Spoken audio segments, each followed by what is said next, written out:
of God, indivisible, with liberty and justice for all. All right, good morning, everyone, and welcome to the July 1st County Commission regular meeting. I'm going to call for additions to the agenda. Paul? No. Ernie? Water board. Talk about Mattochit Dam. Okay, Denny? Yes, extension plot. Weed problem. I've got one for Jason cattails in the ditch along County Road right of ways. And then, got a problem with. Guy taking gravel out of, gravel pit down in Medford Township, that's one right up to the edge of the road. That's probably a question for Kelly on that. Okay. Amy? No. Christina? No. Okay, and myself none. All right, we'll move on to employee time. We're a little ahead, but if anyone is here for employee time. Oh, I'm sorry, gosh, I'm just really rushing this meeting today, aren't I? Yeah, but you guys like to do the monthly bills and the meeting minutes?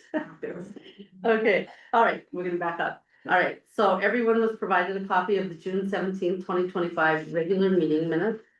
And also a correction to the June 3rd meeting minutes, right? And then the monthly bills. So those have been provided and reviewed. Do I have a motion? So. I'll second. Okay, any discussion? Hearing none, I'll take roll. All in favor, not roll, but I'll take the vote. All in favor, say aye. Aye. All opposed, same sign. Motion carried. Okay, now we can move on to employee time. Tanya, did you want to come up? Yeah, make one quick announcement. Last week, Paul and Amy and I conducted interviews for the VSO position, and I'm happy to report that we have a VSO hired, and we're looking at a tentative start date of July 21st. So, her and I were just in contact this morning. It's Nicole Nowatsky. Is that how we pronounce the name? Yeah. She is from Grafton here, so, she's very, very excited, and I think she will do a wonderful job for our veterans, so. And you said July, July 21st, her and I were going back and forth a little bit this morning, we might adjust that, I'm just gonna visit with Paul on a couple of things. But looking tentatively like July 21st right now, so, great, yeah. So, good to have that position filled. it is, yes. I think she'll be a good one. She has real advocacy, feel from her. She's a real advocate. I think she'll be good for veterans. Good, Yeah, I mean, she has her passion, and she made one comment that I know Paul said stuck with him, where she said, I want veterans to say, have you talked to Nicole? And all the things she can help you with, and that, I think, for us, really, I think she's got great intentions to help our veterans, so, yes. Yeah. good to hear. So I will get in contact now that we have her on board with Brian Waters down at the state, and start coordinating that training, because he does a full week of training, so I'll work to coordinate all of that and get that rolling so that she can start that as soon as she gets here, because she might feel a little bit lost until she can do that, so. Okay, That's all I have, so, thank you. yes, thank you. Okay. No one else for employee time? Okay, we're gonna just jump ahead to Ernie's because he does have to leave a little early today, so we'll go ahead and let him do that. We met with the water board this morning on a discussion of Mattochit Dam after the recent doings up there. The water board and Jenny and I and Christie, we're planning on now that there's certain steps they gotta take, but we will. I don't know, forbid camping on the top site at Mattochit. There'll be some signs posted and everything else, just to close it down and everything, they're gonna talk to Kelly and get some information on that, but basically, there'll be no camping allowed on the top of Mattochit Dam anymore. I think, Ernie, weren't they talking about both the top and bottom? Yeah, yeah, I guess so, yeah, they were, they're gonna, yeah, cause we switched it, Yeah. cause they were concerned that there's, they might move down to the bottom, so. They can have picnics and everything during the day and everything else, but there'll be no overnight camping at Mattochit. So I don't All know, at the beach and Cleveland, right? yeah, Should we Well, they didn't say Cleveland, cause their Cleveland access is hard, but hopefully nobody goes back. But that's part of Right. Mattoon Dam, I think, might as well include that. That is the concern, Yeah, might as well include, it. I don't know if they're gonna put a sign back there or anything. I suppose they can make that second sign and put one down the road back there. Maybe if you had a chance, you should talk to the Yeah, water board yeah. about maybe having one for there too. I'll go down if I get time, so I guess that's. I don't know if it can hit the public or whatever quick enough so we can get it out there, but it just, I think our concern, the safety of the people that are using the beach and everything else, and not only that, the safety of our police and sheriff's office that go out there, try to patrol it, so. So the water board owns this land, is that right? Matt, yes, So this is kind of an informational only. right, This is their call. Right, this was a water board decision, we just went down there yeah, to discuss it with them. Just for clarification for everyone, so they know why, there was an incident, we have people that have moved in, that camp, and they camp long-term up there. And there was an incident with the deputies where a deputy was assaulted, so, and there's concerns just for the public. Going down there for safety issues, and there's been issues with their dogs and everything, so. The water board. Felt it was best to close off camping. Now, I do think it's unfortunate that we have to close off camping on the entire dam, but really for the safety of everyone, that's what has to be done. Because we figured they'll just move from the top to the bottom of the dam and camp there, so. One bad egg ruins it for everybody Yep. else, sadly, but. We have to keep people safe. Well, we're really hoping that'll get noticed in a bit. cause they're gonna move on it as quick as they can, Yeah, you know. Get some signs made and get up there and so. That's about all I got, Okay, thank you. thank you. All right, I think we should wait till 9:10 for your presentation, so just a few more minutes, just in case people are tuning in. So can we go on to? What can we go on to here? Want to do the cattails in the ditch? yeah, I've just gotten a complaint about what the county's responsibility is as far as clearing cattails out of the ditch. Particularly along 19, and I know what the other one, 22 we're dealing with. Yeah, we get them in 18 and 22, 16. We'll be spraying them here again later in this summer, and then to come this fall, we'll be back out there with the mowers to knock them down. So yearly practice for us. I guess, one of the, it's kind of Mattoon called me, and it's not, he was wondering about digging them out, like, clearing the ditch so the water would move.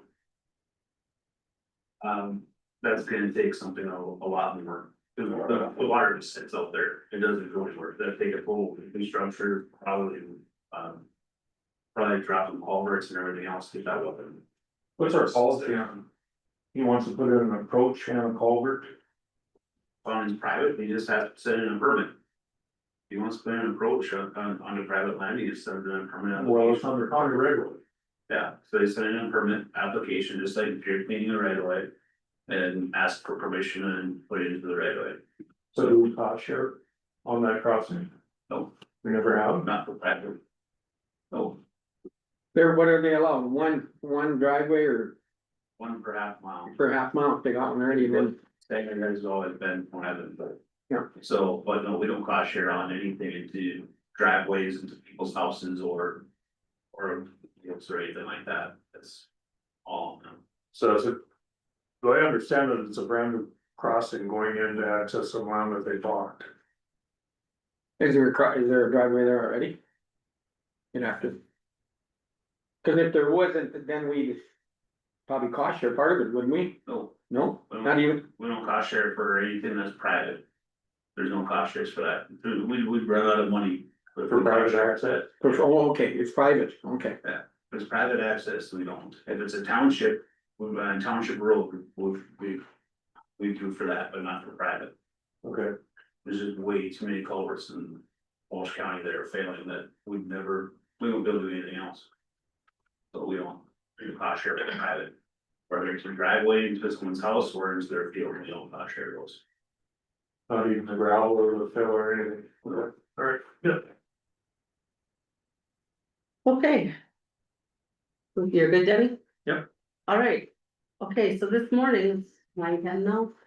So this morning, we have Sid with Samuel's group is here, and Ron, if you guys would like to come up, or Sid, or however you wanna handle Ron, you wanna I'll start? have Sid come up and, Okay. he's got a presentation, and then I will come up after he's done. All right, good morning, Sid. Good morning.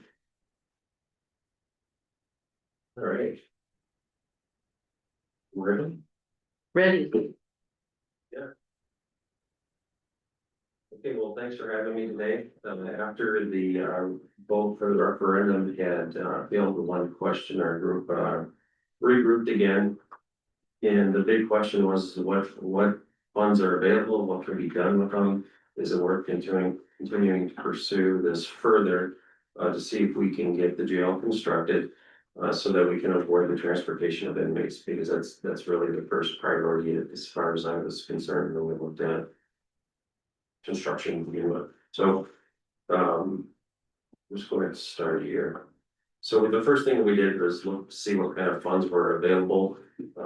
If you did have your sales tax that did pass, and what dollars would that constitute? What other funds were available? So as you can see there on the screen, we have the original $5 million, which was going into the courthouse for HVAC upgrades. If you recall, and we'll talk about the old one, that was gonna be used for both the courthouse and hopefully the jail. So those funds are still available. The other part is your capital projects levy. There's approximately 8.45 million in there. Got the ability to get that. And then the sales tax bonds would produce roughly through $13.2 million that you could utilize as well. So if you total that all up, comes up to approximately $26 million. So from there, what we did is we charged the architect to take a look at the floor plan, see if there were adjustments. Like we said, we prioritized the jail being first. The next one was how do we transport the inmates from the jail into the backside of the courtrooms? Is that still feasible? What can we do with the HVAC system? So we challenged Dave with the architects to come back with some kind of a floor plan. From there, we were able to put together some numbers in regards to square foot. So if you recall, the previous plan was roughly 37,000 square feet. It incorporated a new front entrance for scanning people, the public, as they would come into the courthouse and into the jail. The orange area was the sheriff's department. We had a corridor that connected all of the facilities together. We had the new jail. We also had the booking, and we had a larger selling port there. And then up to the right, we had kitchen, laundry, mechanical rooms, things like that. And then ultimately they had, you see where the red mark was there on the wall for the courthouse. That was where the elevator would be going, and they would be moving inmates or transporting them up into the courtrooms. And then in addition to that, we're utilizing the same HVAC system. So that was the original plan that went to referendum.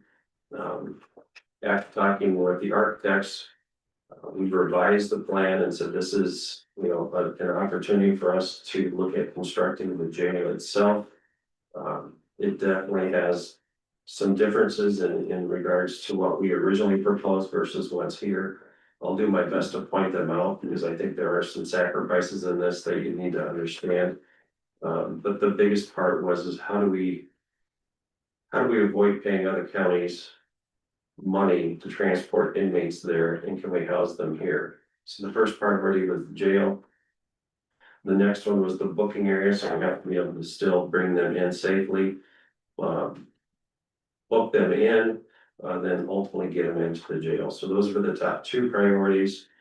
And then along with courthouse, making sure that we still had funds available to upgrade that HVAC system. So what you see there is off to the right, you see the pink area, and what we did is we really flipped the jail over, and I'll explain why, but you'll see there in the pink jail, it's the exact same plot that was done before. There's been some modifications they cut, like in the rec rooms, and they were able to shave the corners. which saved a little bit of square footage there. In the purple areas, the booking area, they were able to save some square footage in there too by flipping it. And creating a little bit of efficiency with the design. And then if you start moving to the left, you'll see a light green area, that's the new kitchen, we shrunk the kitchen to a certain kitchen. Right now you have meals that are brought in, this would not be a full-size kitchen. But it would be big enough that you could serve out of it, and in the event that you needed to cook a hot meal. You would have the abilities to do that, it would not be a full-time everyday certain kitchen, so we shrunk that and said, listen, we can be a little bit more flexible, but ultimately you have meals coming in now. So that's how that is designed. In the event that something changed, you could expand that in the future, so all of this is expandable. If you notice, there isn't the sheriff's department, so we've kept the sheriff's department exactly where it is today. And so they'll continue to operate out of that. And then in the future, you would have the ability to move, to add the sheriff's department, to the northeast side of the. Yeah, or excuse me, the northwest side of the jail. There's some bullet points there, so we talked about the elimination of the sheriff's department.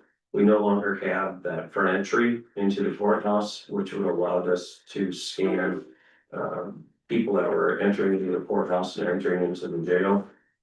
I do think that's something you're gonna want to continue to keep your eye on. I think that's important. A lot of counties are doing that purely out of employee safety and just overall safety for the county when we're looking at these cases. The Sally Port, which is on the gray area to the bottom of the screen, that was shrunk, so that's big enough to hold an ambulance and patrol cars. So if there's people coming in, we have the ability to still close the doors, put them in the secure part of the jail, and move them in and process. We talked about the reduction of the kitchen, and we relocated the laundry room.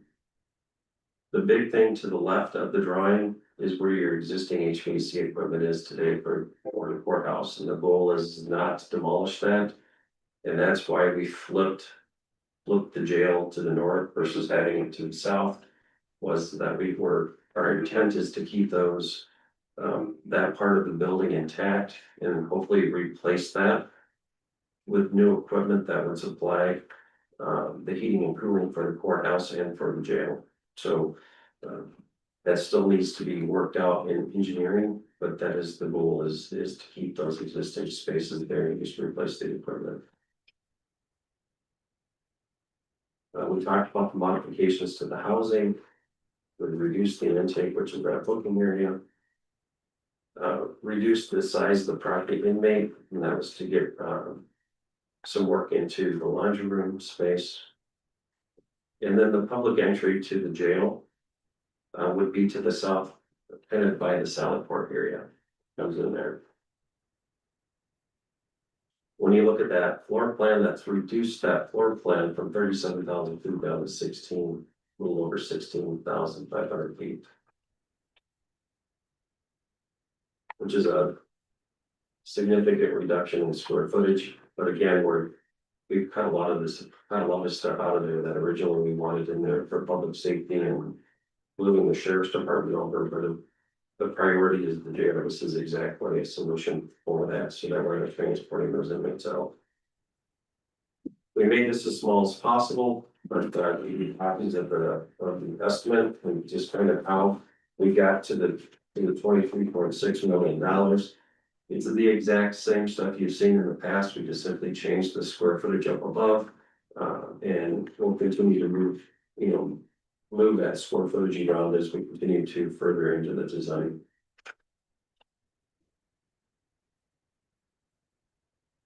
So this was the screen that we use for continuing to do what you're doing today.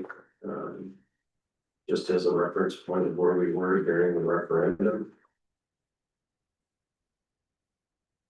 Any questions of particular in regards to that floor plan, or do you want to take some time to take a look at that? I think more than happy to answer those questions. Yep. Oh, I'm sorry, Paul. So could you just describe the gray area a little bit, a lot of office, but could you just kind of tell me what There's a little bit more detail on what's in. On the booking area? Yeah.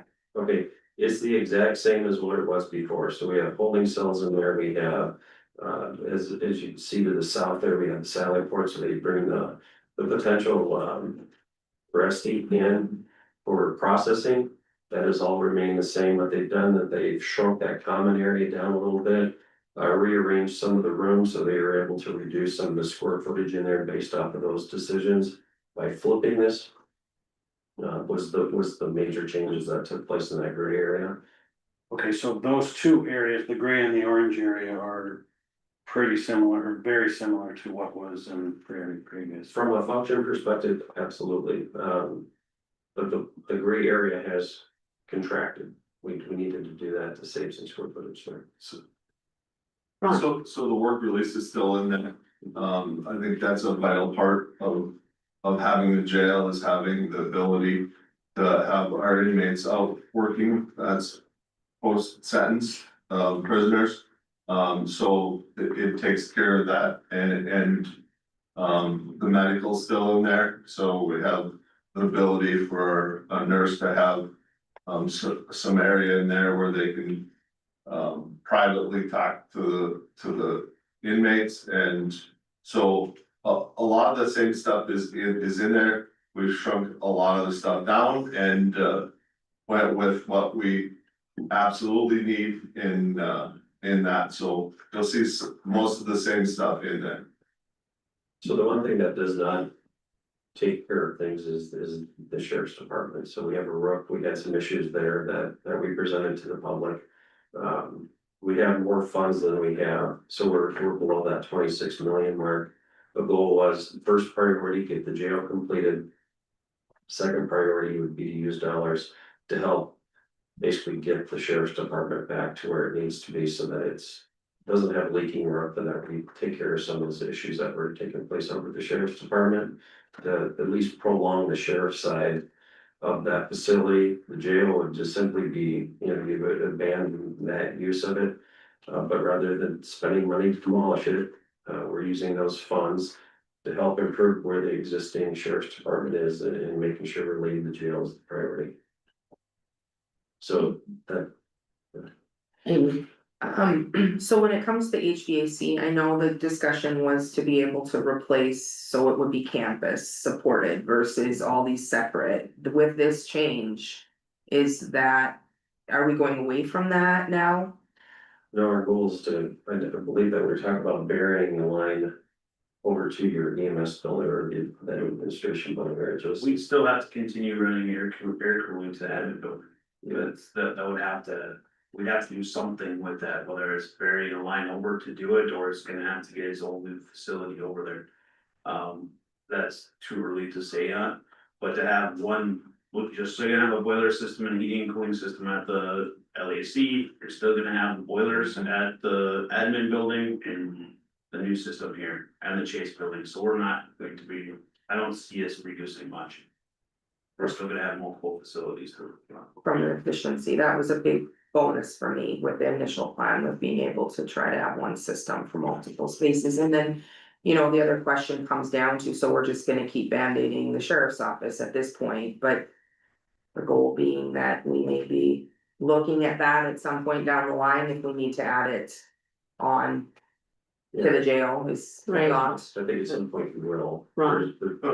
I'm sorry. Whether that means, in the Chase building or, in totally demolishing the LEC, it is.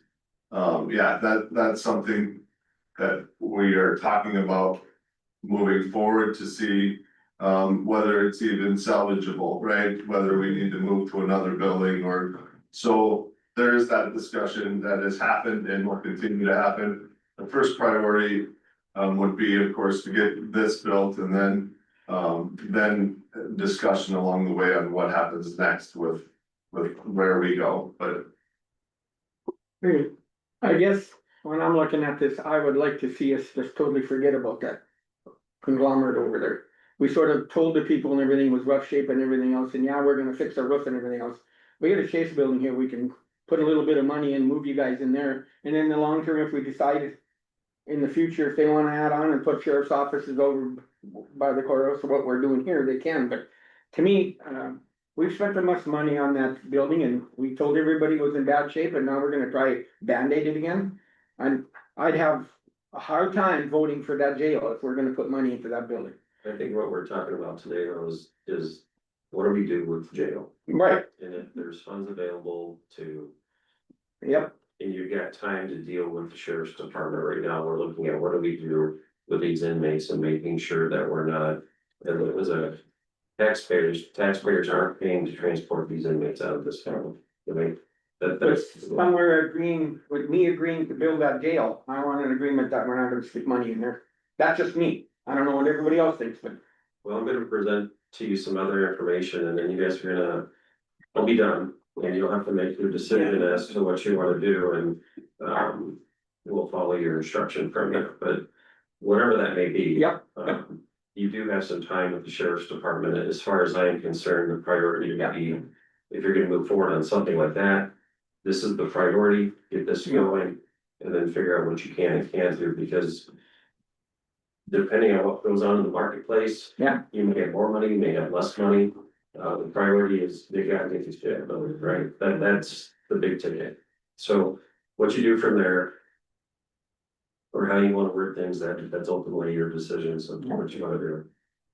But there is sacrifice to this, you've got that information in front of you. Again, it would have been really nice to have that entrance, because I think that's become more and more important for you. There is some inefficiencies and the sheriff can talk to those inefficiencies by not having the sheriff's department connected. But we typically wanna see those connected just simply for movement of staff. You still can do that, you're on the campus, but there is a sacrifice to that. So I just don't want the public thinking that we had this big dream. We really cut this thing down.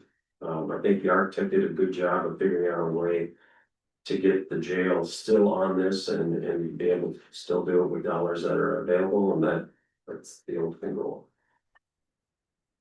And we're still staying at the 46 beds, right? Yeah. 46 beds? Yes, yeah. Yeah, so that hasn't changed at all, so the jail would be.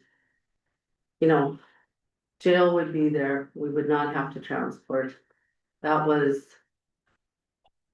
The plan we came up with was the plan, the ultimate plan, right? That's the plan we wanted originally. The voters. Didn't agree with that, they didn't go along with that, but they did give us another option. We have some money to work with and I think. We need to look at. Can we do a jail here with the funds that we have? Can we provide the safety to our public? that was always our goal. The sheriff's office would have been really nice to get that, and that security entrance, to me, that was huge. And the HVAC all in one, that was going to be a benefit as well, but we can't have everything we wanted because we just don't have the funds. So we're doing the best we can with the funds that we do have available to us. And I guess I was pleased that they could still come up with a plan where it showed that we could do a jail. We could do a jail in Walsh County with the funds that we have. Amy, Discussion on Chase Building, the sheriff's office, and I think it is important, it is vital that we look at the jail, but I do think it's important, we're also thinking. Okay, the sheriff's office is gonna have to come into play at some point, and how do we look at that? I have a strong concern on the safety, the entrance point, like that was a very. I still think that's so important for the courthouse and for our employees and for us and for so. There's a part of me that's looking at this and not seeing how that's gonna come into play with any plan. I mean, we're here. Chase, that's still over there, if even, so. I would love to see there be something that could be an option. That we could implement that, I don't know if it's at the front door or. Something of that nature so that doesn't just get lost. Jason, With the courthouse being a historic building, there's no way to put anything on front doors. That won't work. For everything else, to put that back in, we're not gonna be able to do the jail. It's just gonna be that simple to put that portions in. We have to, something we have to take a look at through buildings and budgets to put those other security options in. And mimic what was done on the top floor. Probably taking apart the different things we have for displays and putting in steel or something else that doesn't have to be replaced like Kevlar. And covering it up with back up with the wood. It's not gonna be as simple, it's not gonna be a cheap project. But at least then you're doing it once and you're doing it one time and not having to replace that Kevlar or not protection down the road. It's something that we're gonna have to take a look at, and when we do that, we also have to make sure that we're looking at that with the HVAC. Because when you change the way this building was set up with those little adjustments upstairs, it changes the airflow in the entire building. So that's something we're gonna have to take a look at for prepping with our HVAC system. But whether it can actually happen or not, I can't guarantee that now. And I guess my thought is, yes, we all wanted that, I wanted that, we all wanted it. Do we sacrifice a jail because we can't get the secure entrance? You know, do we sacrifice the jail because we can't get the HVAC all in the system? That's the way I'm looking at it, I guess, is. Yeah, we wanted it all, but we can't have it all, so, but we can have the jail, and the jail was really our main concern with the transporting of inmates It's where and the your cost. where your cost is. That's where it cost was, yeah, You gotta look at your primary number one need, was the jail. was the jail. Ron, And, the original plan took care of all those concerns, but. But the public spoke, and this is what we are able to do with what the money we have left. So this is, the jail is the priority, and we need to all remember that that is the priority, and the other stuff. We will work on, moving forward, but this, I think the jail needs to be the focus of what this project is now, because we can't have everything.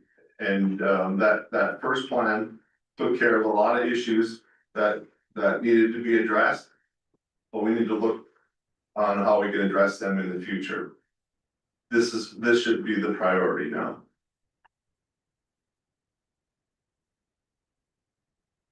Any more questions on the plan? I don't have a question, but I might as well jump in on the comments here. I appreciate the plan, I appreciate plan, you know, another option.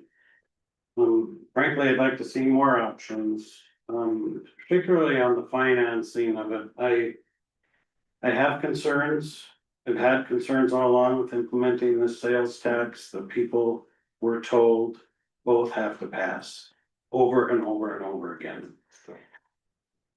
I want a jail. I want a jail. I think a $25 million project would have passed. We almost got the original project through. I think this project would have passed. I have concerns about the sales tax for a lot of reasons. Number one, they were told both had to pass. Number two, the sales tax will put Grafton in the highest sales tax in the state. That's a big concern to people out there who are trying to sell things to people. That's a concern. As an example, just doing quick math, and I know it doesn't work like this, but you're at 26.7 million, you're at $513,000 a bed. You build a 25-bed jail, it's gonna reduce the cost significantly. I know you don't want a 25-bed jail, I know your numbers and everybody's telling you we need a 46-bed jail. But again, I think a 25-bed jail would have passed. Smooth sailing. People recognize we need a jail. I've reached out to people and I've talked to people, they recognize we need a jail. It's the price tag and the size that people rejected.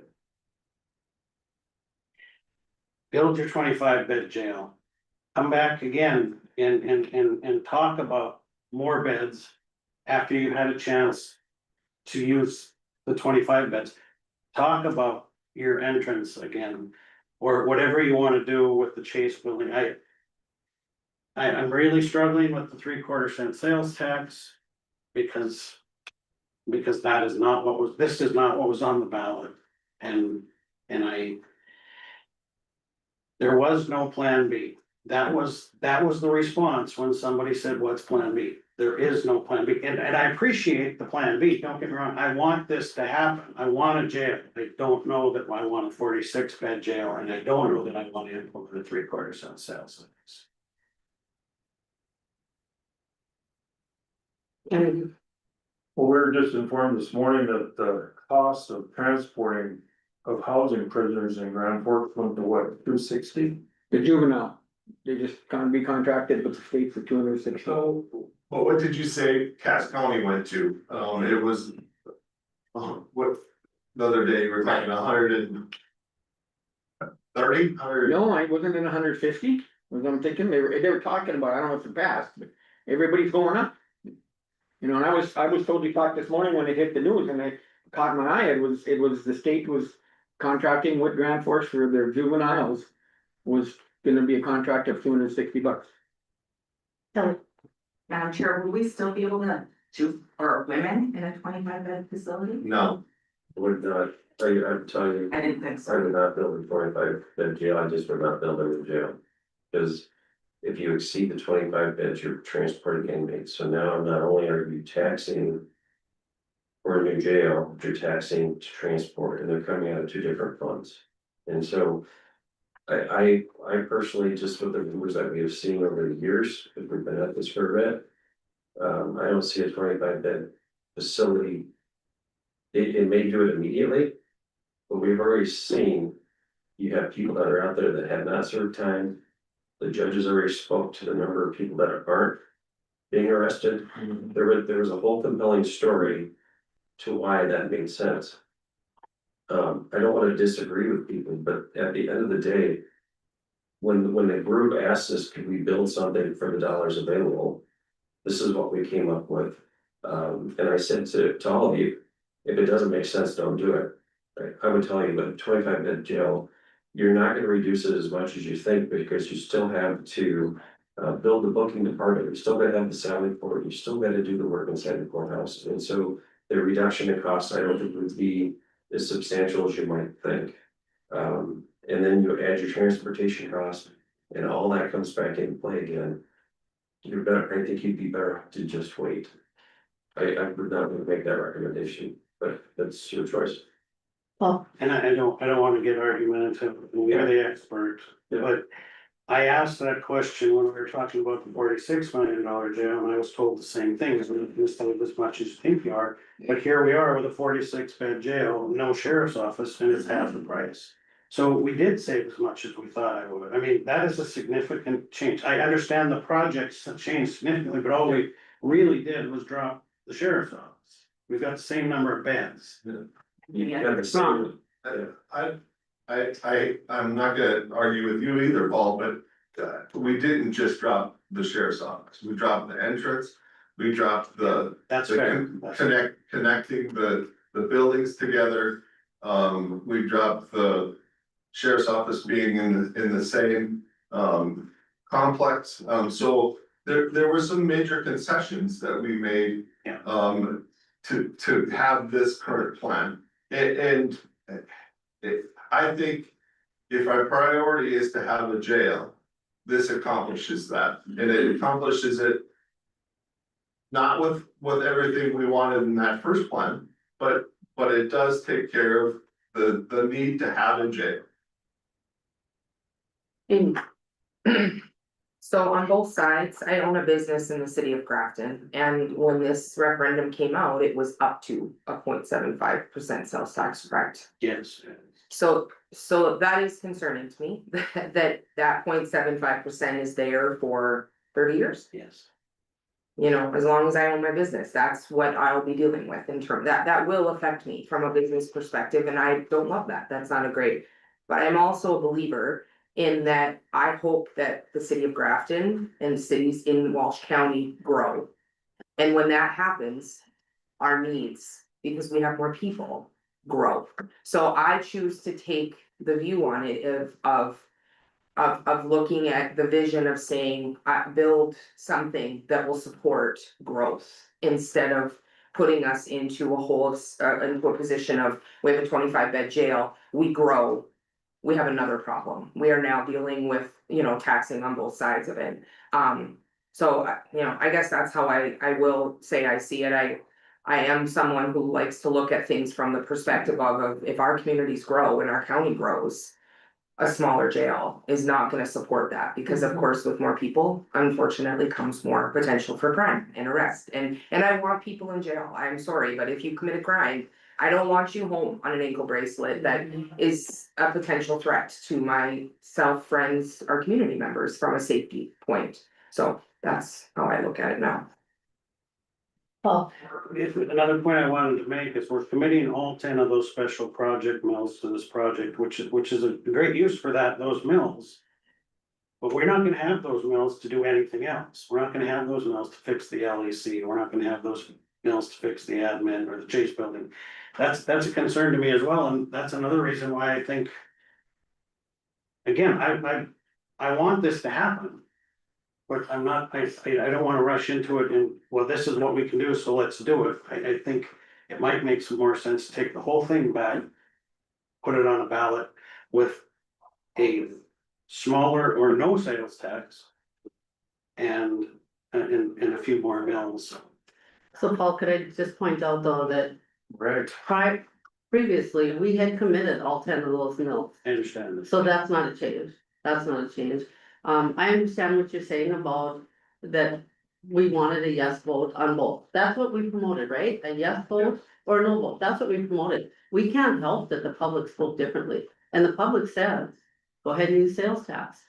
They opened the door for us, so, They said to go ahead and use the sales tax on the $46 million well, jail. we're not going higher, we're going lower.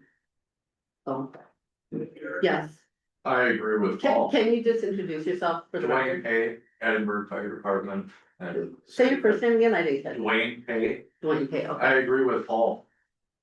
You guys sold us a bill of goods that both hadn't passed, and now all of a sudden you're just kind of doing a little power grab for money and grabbing it wherever you can get, even though not everybody agreed with you. So, I don't see it as a You're power reaching. grab, I look at it Well, you're as a, we're reaching. trying to solve an issue that we have, a very. A very important issue that we have in this county, Yes, and we are absolutely. trying to solve that, so. You're talking about growth. Do you think you're gonna grow having the highest tax in the state? Tax burden? Does that promote growth? We don't have the money to transport these prisoners anyway. And what did we budget, $54 million to transport? I could see that as Over how many years? It was over the 25 years, So And I we don't- see, and we don't have the money to do it right now. All of this funding has to come out of the general fund, and we're maxed out. So if we're gonna transport all these prisoners, we're gonna be cutting programs everywhere. Because there is no money to spend to transport these prisoners. This is the only chance we've got to do anything with these prisoners is to house them here. 25 beds, we can fill that up right away. We wait for the next general election, a year and a half. We've got the inflationary costs that are gonna push this up again. And we can adjust if you choose to do that. We can give you some adjustments in regards to what that cost would be. And we can do that for you. I think you really gotta determine what you really wanna do, and then from there, we can talk about delivery methods and things like that. I don't think this is the discussion for that. Because if your consensus is, we wanna use the funds that are available to do what we have. Or if the consensus is, we need to take some time and do that. You as a group need to determine what you wanna do, and then whatever that is, we can talk about further steps from there. If that means doing the referendum again. If that means using the funds available, just let us know, and we will either support you, but I think. Right now, you gotta figure out if this is really something you wanna do. Okay, Paul, don't wanna further complicate things, but you know, we have state radio on our agenda this morning, and if we were to decide to do that, that's another 7 mills that we have available to us in our general fund. I think it would help offset some of our sales tax. Yeah. I guess when we look at this, I've always mentioned since day one, I'm concerned about the safety of our citizens, the safety of our police, state attorney judges, the safety of the county. And to me, that's just a lot of numbers and big numbers, but I'm concerned. And if we don't do something and delay it, it's gonna cost us more. I look at our increase in just our highway department, what everything's costing us in the last 2 years, how much it's gone up. We gotta make a tough decision, and do we do something that's, you talk about growth in the county. If we don't have a jail and we've got prisoners all over running the streets, and we got our cops on the road all the time, is that gonna promote growth in Grafton? Or any of the cities in the county? I don't think so. So you can look at it both ways, we could say, well, yeah, a 3/4% sales tax is not gonna promote growth, but neither is not having a safe county. Or a safe jail or sheriffs around. So how do you weigh that out? To me, I'll take the safety and having everybody here and having a jail. That, and I've said that the whole time, I'm concerned about the safety of our citizens and everybody else. Madam Chair, so I was under the impression that would June be an option for another referendum? Yeah. Like a year? Would be the next opportunity So I essentially. thought we had to wait for a general election on the, No, it's either primary or general. or it's either primary or general. Yes, yes, I'm almost positive. I think I looked into that, so I don't wanna force something. It is a really big decision and I wanna do what's best for the county. And I understand, it's like we have all these factors that are up against us. We have an aging jail. I mean, I think there's no question we need it. It's how we get there. And the decisions we make to get there so that we don't look back. And regret, having whatever that means when it involves the sheriff's office, if it involves at least a lower sales tax. I mean, it is something that weighs on me to think this is a push that's gonna be felt. With just utilizing all that we can, that what we have, instead of taking a big broad picture of it. I understand it's been looked at for a while, but it still doesn't feel solid in my mind when it. I do think though, the people voted and they told us to use the sales tax, so now are a few of us going to sit here and say, we shouldn't use the sales tax, we disagree with the vote? I mean, they did vote to say, go ahead and use the sales tax, Jason. I get where we're coming from on these things, but we also have to remember what people voted against. They talk about raising the mills and going back out there, that's the part that failed.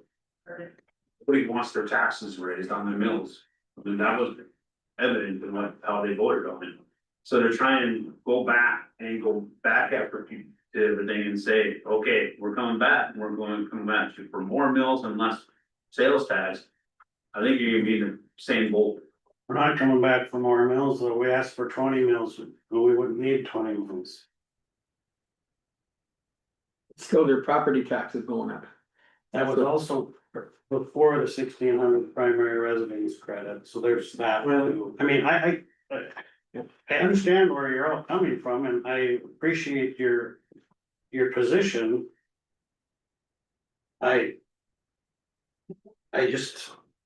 I'm struggling with that 3/4 cent sales tax, I'm sorry, it's a big jump. For 30 years. But we voted on that previously as a commission. The 3/4 sales tax. Madam Chair, up to 3/4 cents. Okay. Right. We discussed, and I don't feel it's fair to say you're going back. Again, there was a. Well, can we go back on that, Tanya? Was it up to 3/4 sales tax or up to 30 years? Up to 3/4%, I think. Up to 3/4%, and then it was 30 years. Okay, I just wanted to clarify that. And how saying we're going back. I wasn't ever in a position knowing that, if one passes, we go, if one doesn't, I don't think any of us were. Right. I know we weren't. so that's not really me going back. That's how I interpreted it and how I felt our voters interpreted it, and that's still how I interpret it, so. That's not me wavering, that's, Paul, The other thing I would add to that is, you're right, we did put that forward. But that was for a $46 million project. $43 million project, so I think that's. so let's look at it this way, say we decide to wait, come up with a new plan and send it out to the voters, and it fails, where are we? We have no jail. We are right back where we started. We have an opportunity here, in my mind, we have an opportunity here to get the jail that we need for the safety of our citizens. We don't know for sure that this would pass in the future with whatever we come with, so to me. This is our opportunity, we have a shot here to do this.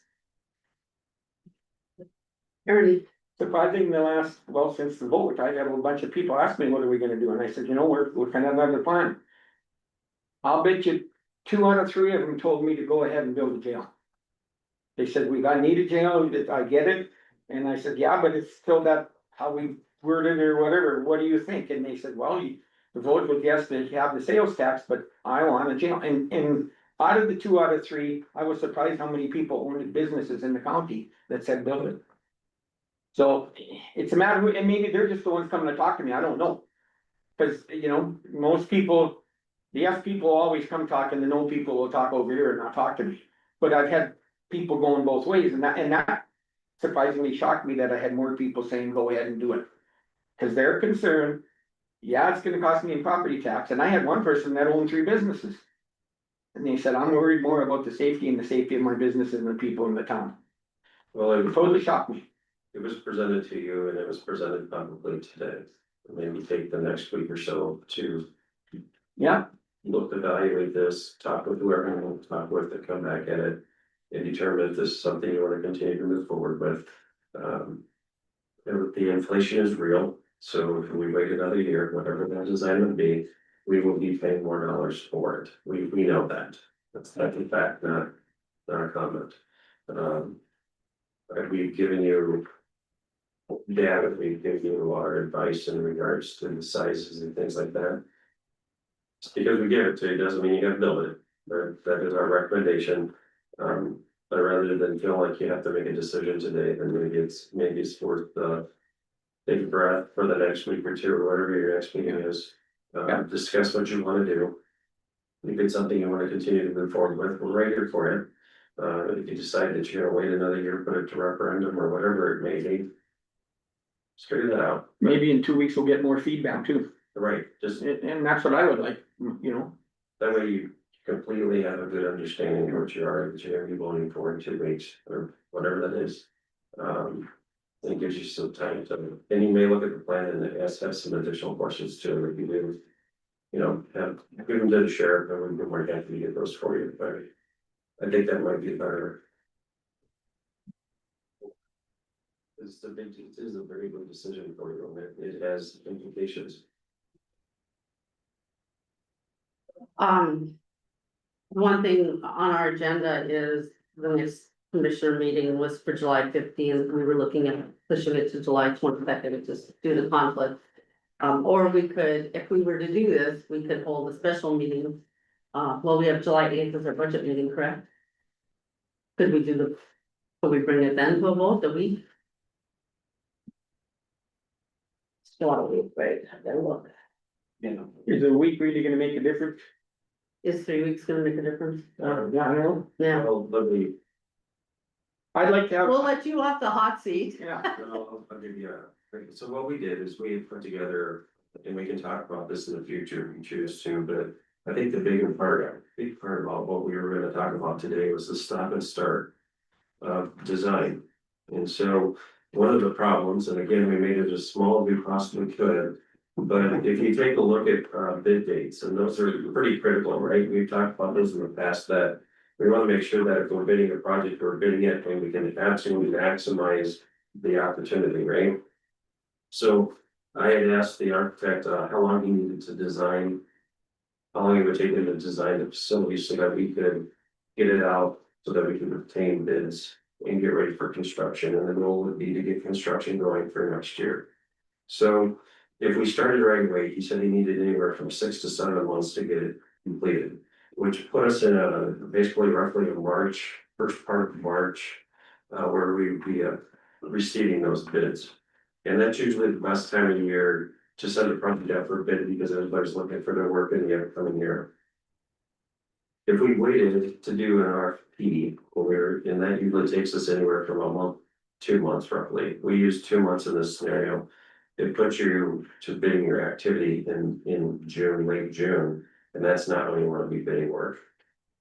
So when we talk about, do you have a week here, do you have 2 weeks there, you have all the time you want, but depending on what those decisions are. If you decided to move forward, let's say we waited a month and we decided to get started, that's gonna be a month later in that bidding cycle, so. There will be recommendations as to when you should release that versus not, because that is gonna have an impact on that budget. We did projects in June and August and wish we had not, so. Kelly, We also have to do a request for proposal and go for bids on the architects too. That's about a 2 month process. Yeah, keep that in mind, I just wanna clarify that, cause I'm not sure if that came across. But we can't just move forward with the architect, we have to. So I take the next week or 2 weeks and then figure out what you wanna do and go from there. Ron, did you have a question? No. No, okay.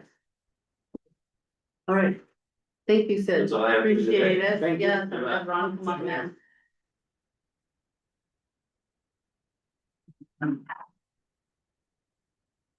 Ron, would you like to say anything or?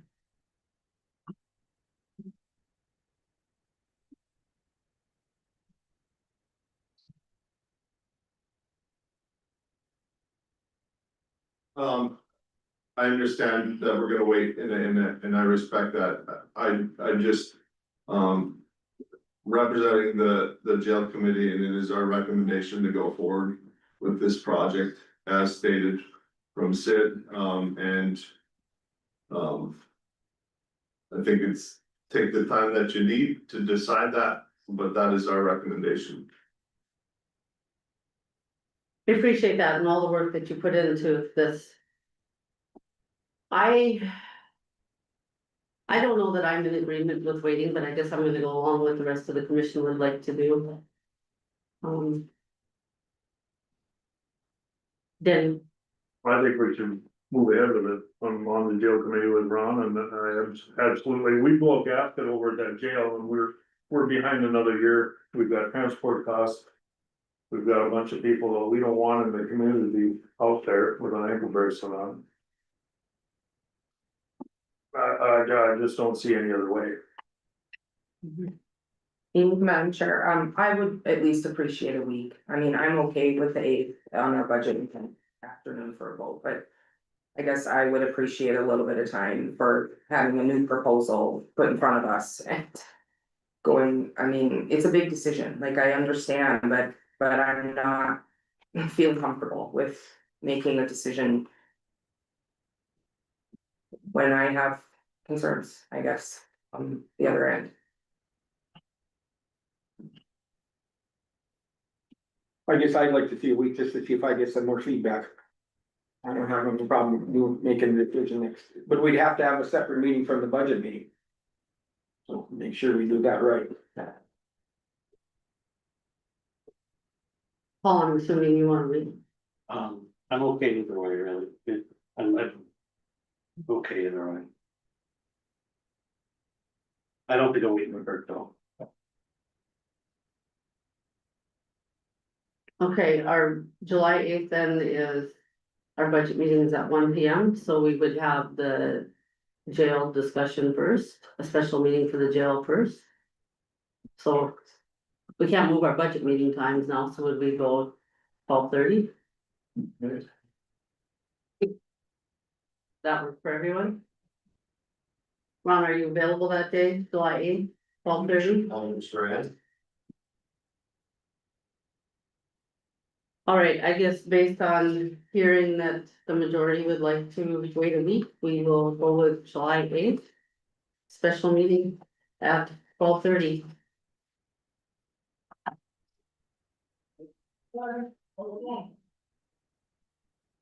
Okay,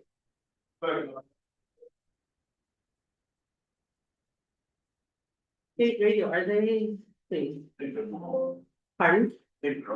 Okay. Go on for that. Do we need a break before we start with state radio? Okay, let's take a quick break and we'll reconvene in about 5 minutes.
Okay, I'm going to call the meeting back to order. We'll reconvene. And up next, we have, state radio. Are we gonna have something on the screen? Activity issues, right? Oh, technical issues. Oh, we could have waited to reconvene. Sorry, I didn't realize. Jeez.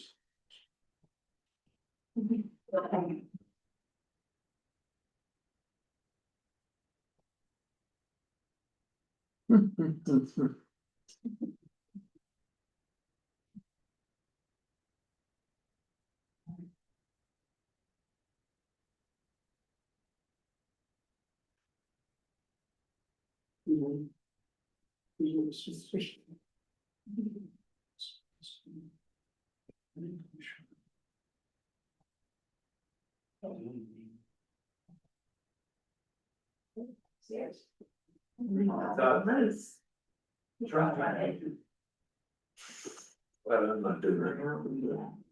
And it makes it worse when everybody's watching you, right?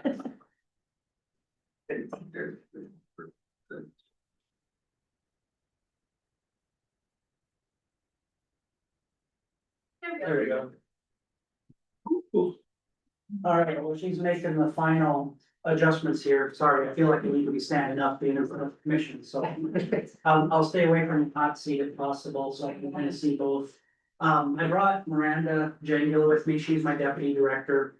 The previous legislative session, after one of our staffing studies, there was a need for a training and operations manager / my deputy director for all of the activities going on that I couldn't clone myself.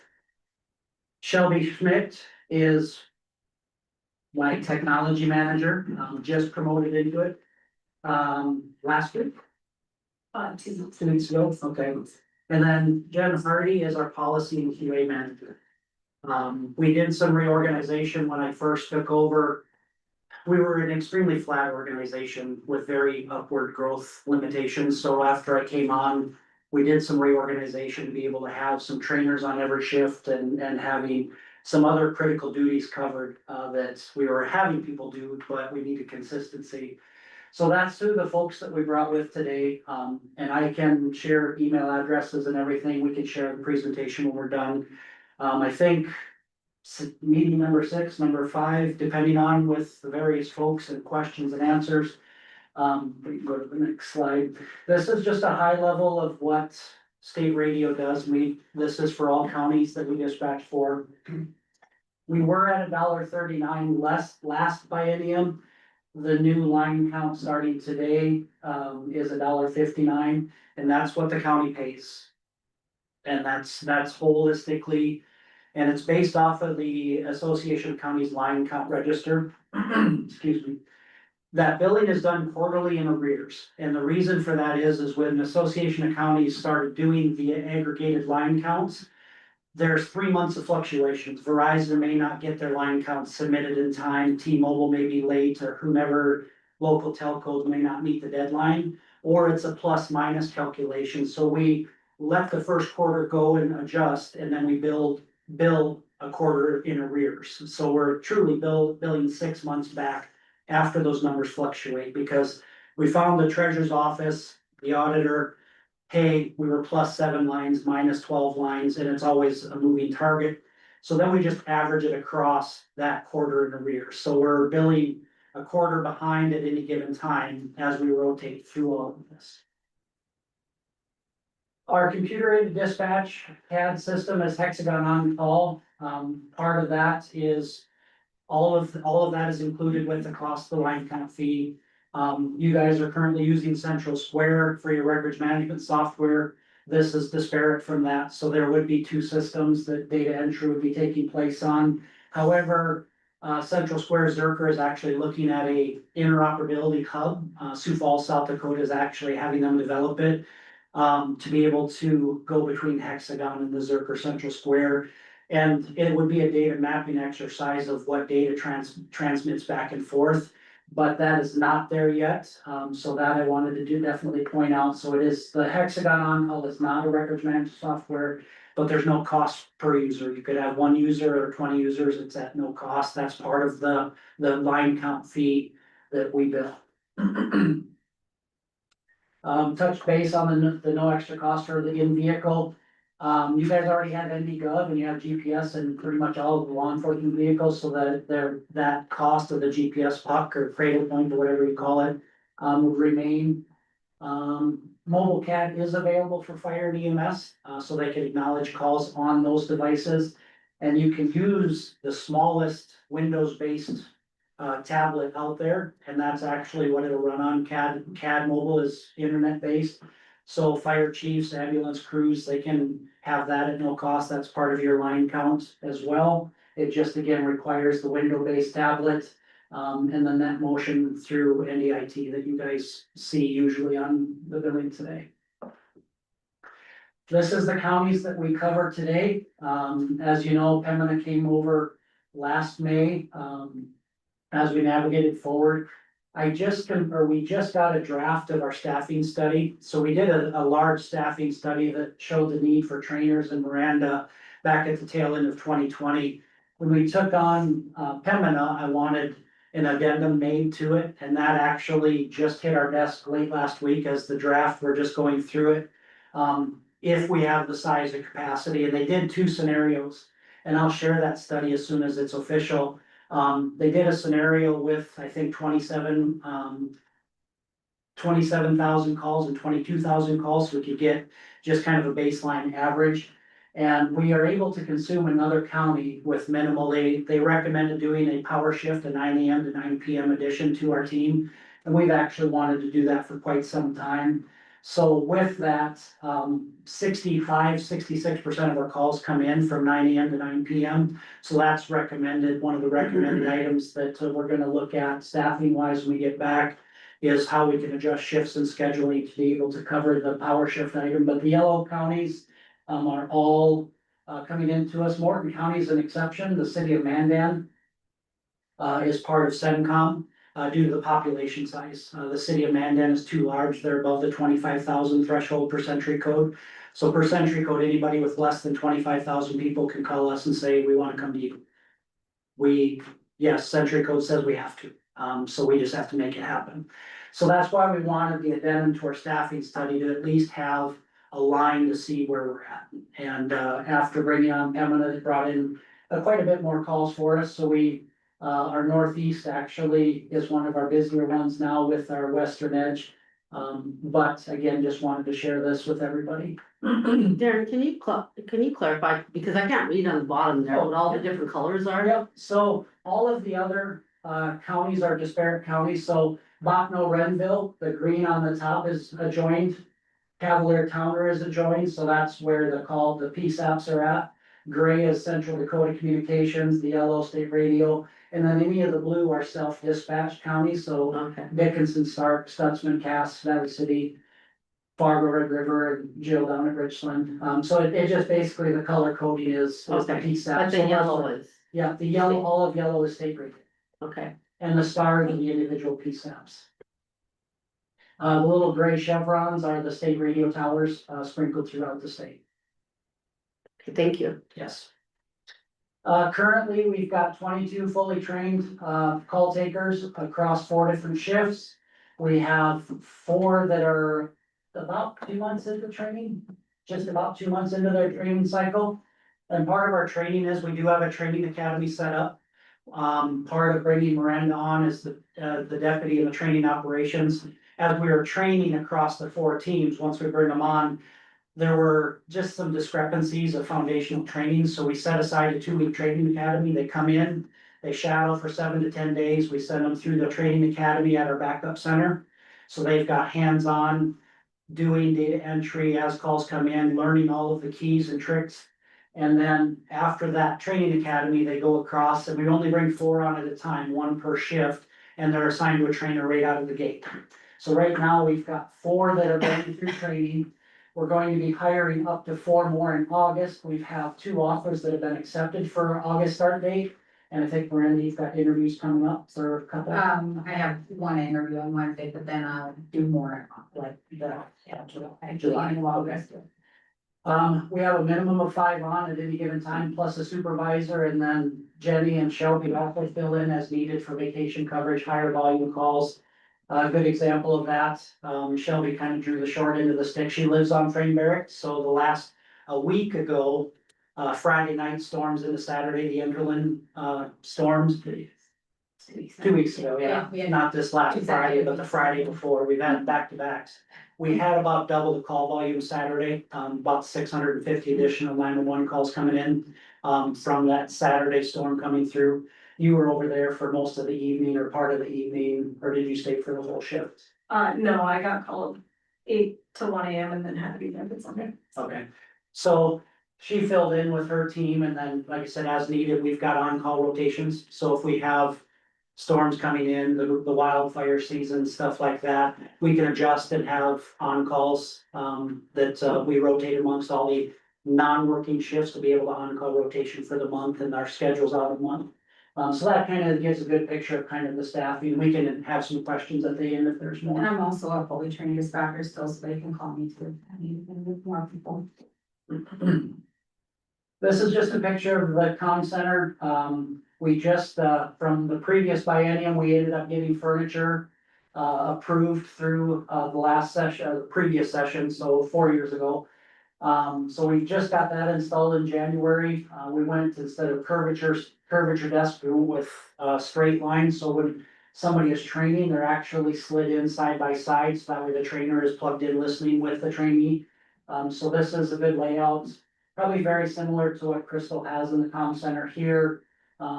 Roughly 6 screens, as you go through. The radio tower, radio communications is on the lower left. The Vesta 911 system's on the upper left, between CAD, Rapid SOS, Prepared Live. If you have any questions on that, I can explain some of those. The right monitor is a picture of our monthly schedule, so the yellow highlighted boxes that you see there, those are the on-call, those are the individuals that are on call. Pretty much a month at a snapshot, so we know, who's available. And the machine on the right is the disparate ND-Gov machine, so if they want to do trainings, if they wanna read something, you know, any of that type of stuff. The monitor and this computer on the right is completely disparate of any of the other comm center equipment. So that way there's nobody accidentally opening something that they shouldn't, that would introduce anything into the critical infrastructure. Just like your comm center, we've got backup circuits for our 911 system as well as the radio, and then we've got a third tertiary circuit. We actually met with T-Mobile last week, that we're going to talk with them about a new, not even out yet, basically a Cradle Point cellular puck that actually partners with Starlink. So if all of the Verizon, T-Mobile network sites go down, we actually have, to me, a fourth backup, because to me, I'm extremely risk averse. So we're actually had meetings last week with them before they went and met with the governor's office. So paging, we do not do nightly test pages just because of the sheer volume that we have out there. However, if there's a responder meeting and somebody wants to call in and say, hey, we're doing a responder meeting or LAPC meeting, can you page X or page Y? That's part of the one circuit that we need to maintain within your comm center. If you move, that one circuit allows all of our infrastructure to connect with yours locally and page out from what you already have existing here today until the new Siren radio system is out and about. We do require at least one pager per agency. Some of them do a call tree. Some of them use a third-party software, but we do at least require one individual to have a pager. Just because of the inherent delays in e-dispatch and I'm responding, because they're going over commercial carrier waves.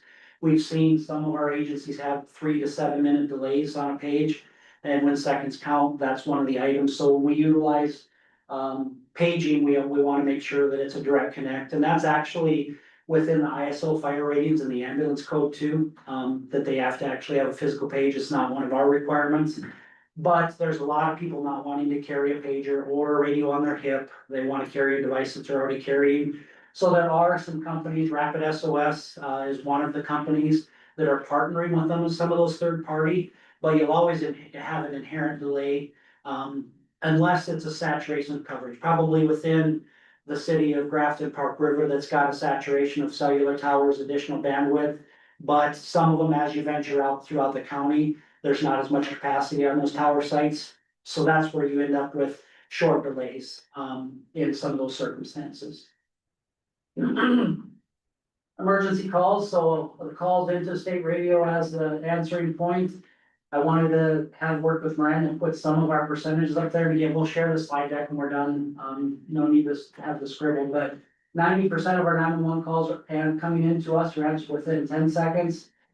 5 are answered within 20, well within the standards. Usually the standard is the first 90%, and 95%. We are actually at 99% of our calls at 6 to 10 seconds, and 73% of our calls are 0 to 5. So we're well above the NENA standards for that.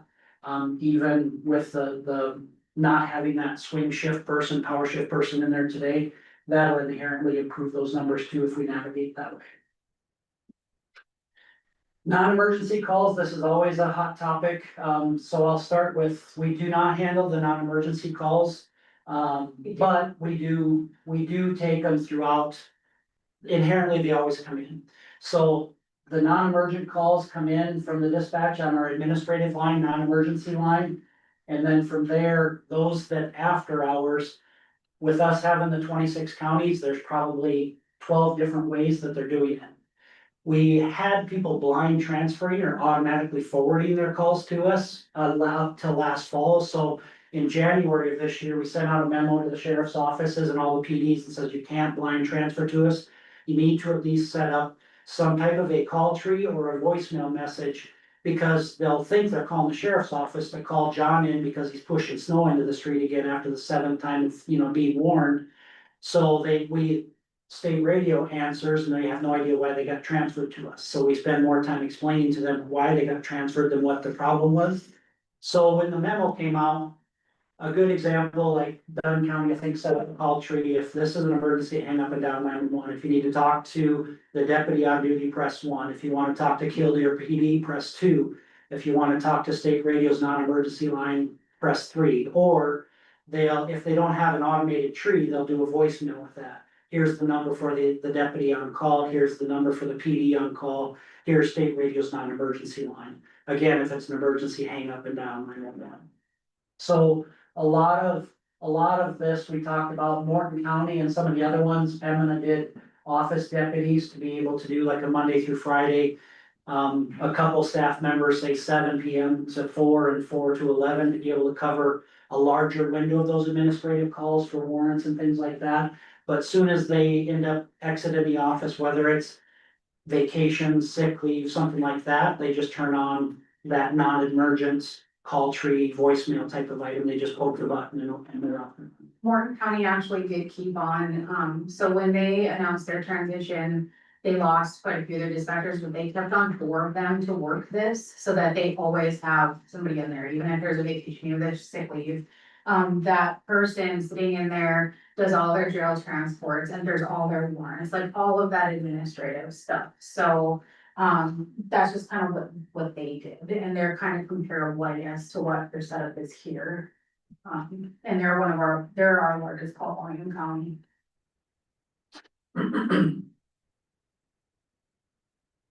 This is our first quarter phone stats, so you can see, quarter 1 of 24 versus quarter 1 of 25. You can see the blue is 2024, orange is 2025 for quarter 1. I'll stand up here because it's probably hard for you to see. Right? Emergency, non-emergency, landline, cell, voice over IP, text messages, unknown origin. Some of those come in as the car automatically calls us, or some of those, sometimes they don't actually trigger a carrier.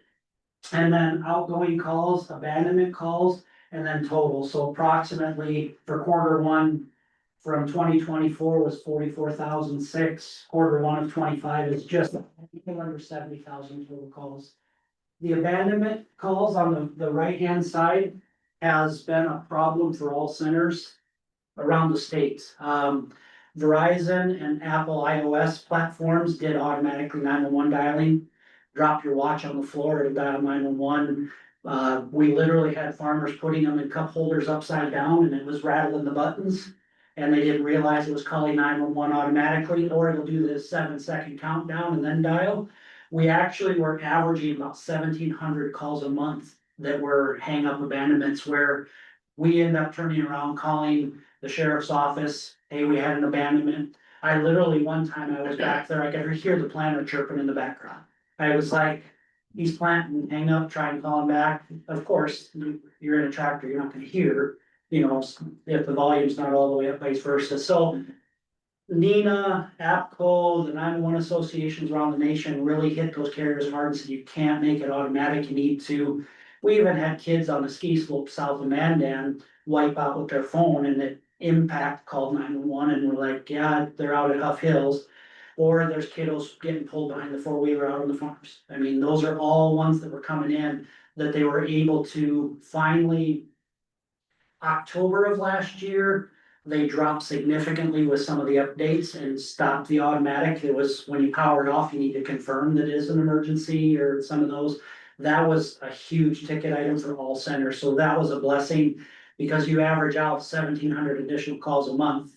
That's not only are we answering, we're calling it back multiple times, then we're calling the sheriff and saying, this is the location, or the PD, this is the last known location.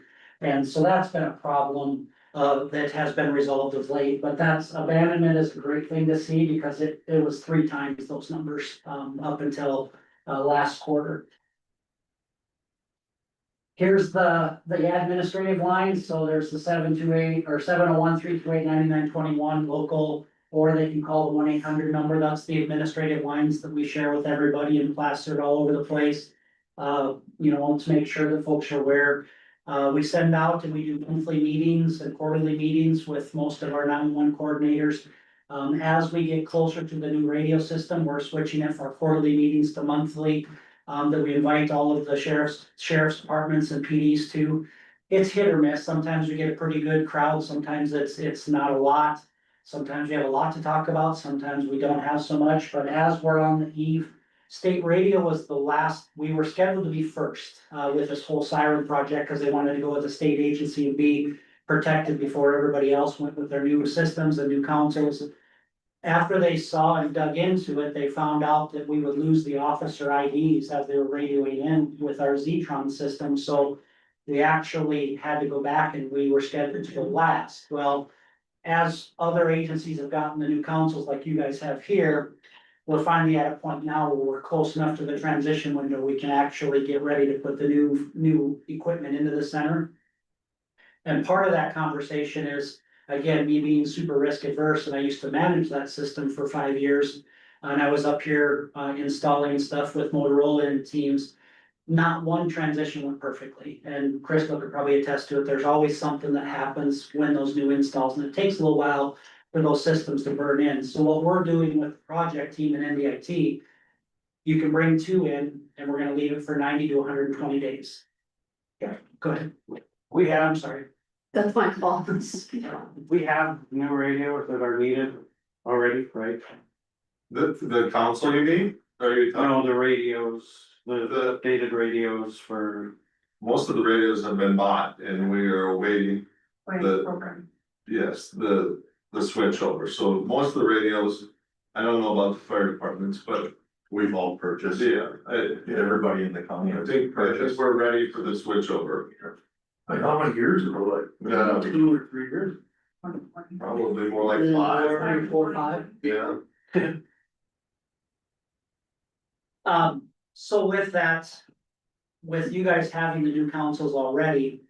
We actually are bringing into, like I said, gonna wait, let it burn in for 60, 90 days to make sure we've got 0 issues, because they have to work just like our Zetron, different brand name councils.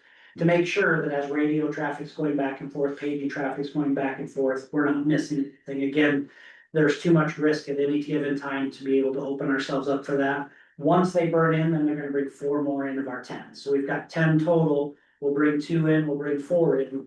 Then we've got a 6 and 4 layout to make dang sure, again, nothing is gonna go awry. And that's just so that way we can step into it. We actually are transitioning Morton County later this summer. Morton County is gonna be using Siren for Country Fest, kind of like a little mini Wee Fest, a bunch of people coming into New Salem. We actually have a command trailer out there that, I think you're filling in. Oh, these 2 are filling in, okay. So with that, we're gonna actually have staff out there during Country Fest running driver's license motor vehicle, just so it's not flooding the comm center. Because we, after lessons learned, that additional traffic of 15-20,000 people is huge.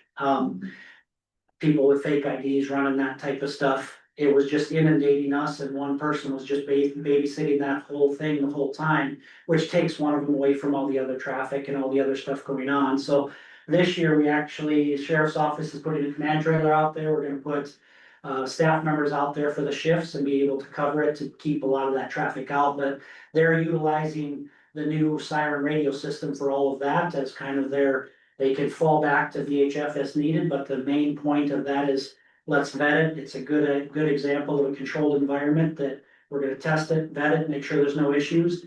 And then if something happens, it's a click away and they're coming back, and then everything will be coming through again, just like on VHF like it is today. So then later this summer, the rest of Morton County will go. And the reason for that is we've got ITV local, we've got ECI, who's our electronics communication Motorola dealer close. Make sure again, we can export all the training materials, training documents, help the fire departments, and then be able to go from there. And then we'll pick the next one, because I think Grant County Sheriff's Office is completely covered with the siren towers. We're running into the project that it started in 2020, and actually studied for years before. All of the towers around the state, they're going to approximately 140 towers from 45 towers from the map that I showed you. Some of those tower owners started seeing that, hey, they have to have a tower within 10 miles of this circle. Well, all of a sudden the tower owners started up and up and up, and then, so it's cheaper to contract with somebody. So right now, approximately 80 to 100 of those towers are done by end of summer, and then they've got some greenfield sites and final leasing that they're filling in the holes. So with us, I shared kind of, to me, our starting lineup of counties, and Morton's good, Grant County is good, Burke and Divide are missing a tower, Pembina's missing a tower, you guys are good here, so we can adjust. And we'll have to change some of our operational to be able to transition to it. But that's one of the big ticket items that radios have been in play, dual band radios at least 4 years, Sheriff. You know, I remember doing your reimbursements a long time ago. Sheriff's Department too, so you've got thousands of responders around the state that have purchased these radios that have been sitting. So that's the big push now, is with us having the larger footprint. There's a crescent moon shape, and you can see some of the project documentation on the siren website from kind of the Lake Region dispatch area all the way kind of down into the Stutzman, Barnes County. There's kind of a crescent moon that very limited availability of towers. They're gonna do a bunch of greenfields. We've got one on northern Billings County that we're waiting on. So we've got a bunch of counties that they could probably are covered with their mobiles. But as you know, Sheriff's Department PDs aren't in the car every single second of the day. Sometimes it's a foot pursuit, and if they can't talk to somebody, bad things are gonna happen. So it's very strategic, again, of, hey, the law enforcement goes first, mobile coverage, go drive it, and that's what Morton County, one of the paper service deputies went and drove test and did radio tests all the 4 corners of the county before they said, yep, we're ready to go. And we log all that with the project, Morton County goes, then Grant County goes, then Pembina goes, or Walsh goes. That's very strategic, but each one of those that get ready to transition causes an interoperability issue with their neighbors. Because they're on siren, their neighbors on VHF yet. So if there's mutual aid across, or fire districts overlap some of those areas. So part of that is we work with those neighbor counties. And so like Barnes County and Richland County, we did an exercise with them last year. When you transition, 2 state radio counties are right next to you. If the fire burns into a state radio area, how are you gonna communicate for mutual aid? Or vice versa, it starts at state radio and then burns into a Richland or Barnes.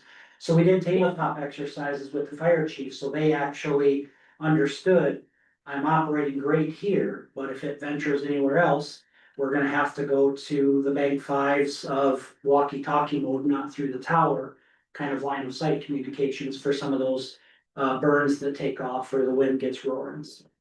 With that, I probably gave you more than probably what the siren picture, as well as other state radio items but we wanted to save time for questions too, as we navigated forward. I don't know, I did a video, I don't know how many of you guys got to see the video conversations, I think most of you probably been able to see some of that. I was hopefully able to answer it, and truly, we're not here to push on anything, I answer your questions. Whatever decision is your guys' best decision, and it'll take us a little bit once the decision's made.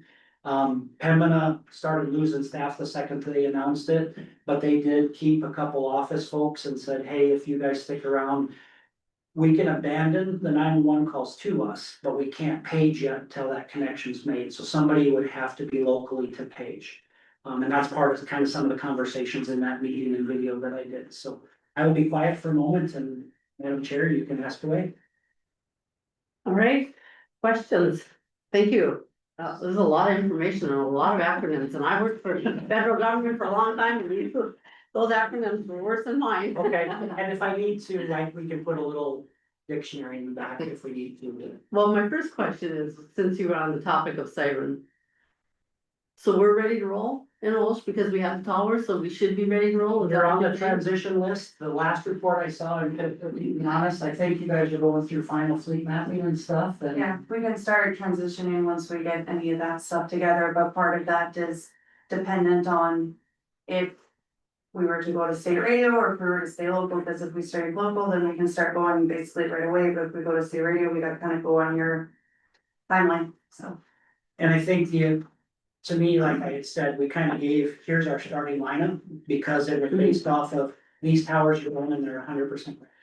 And we could adjust accordingly if that's the case, because I think, like I said, Pembina's missing one. Mhm. So if you guys were 100%, we could go more grants and you guys within, I don't wanna give a date because I have to, hey, project team, I need these turned on. And the project team, I used to be on that, and I'm kind of hold them to a higher standard of need to be answering me, here's the timing, here's this. They're a little bit slower since I'm not there, but. So do we lose any money on that then? If we were to go to state radio, we will not lose our funds that we put into siren then. I mean, that's not at a loss to the county. The cost of your two consoles Okay, that you purchased, those basically, and I was talking with Crystal in the hallway, Pembina said, we're gonna try this for a biennium. So they signed the agreement, their two positions are up there, just turned off. Not paying the annual maintenance for them, and then after 2 years, they said that they would transfer the ownership of those two to us. And we can use those for spare parts instead of us having to purchase it and worrying about adjusting rates in the future. The radio cost that all has been made and invested is the same, that's, you have to have them, whether it's us, you, them, some new system in the sky. okay, That's no different. so we're out the cost of two consoles essentially. Okay. Okay, questions, Danny? Rich, you wanna join in here? I tried, everybody, you get the hot seat, there we go. Good to see you. Good morning. So it's What are your questions? I have a lot of different things, that, like I said, my biggest thing is, and these guys are phenomenal, I met with them, they answered a lot of their questions. My thing is, we're talking jobs of people that work for our county, right? You guys have been a huge pusher of retention of people. My thing is that you have to look at the 7 people that you're looking at losing their jobs. Maybe you're retaining a couple, because you have to have, I don't know, I'm coordinator or whatnot, but we're talking 7 people's lives. People that spend money in our community, right? To push us, move us forward, and that for me, it's a hard pill to swallow. You see any holes in coverage? I haven't checked.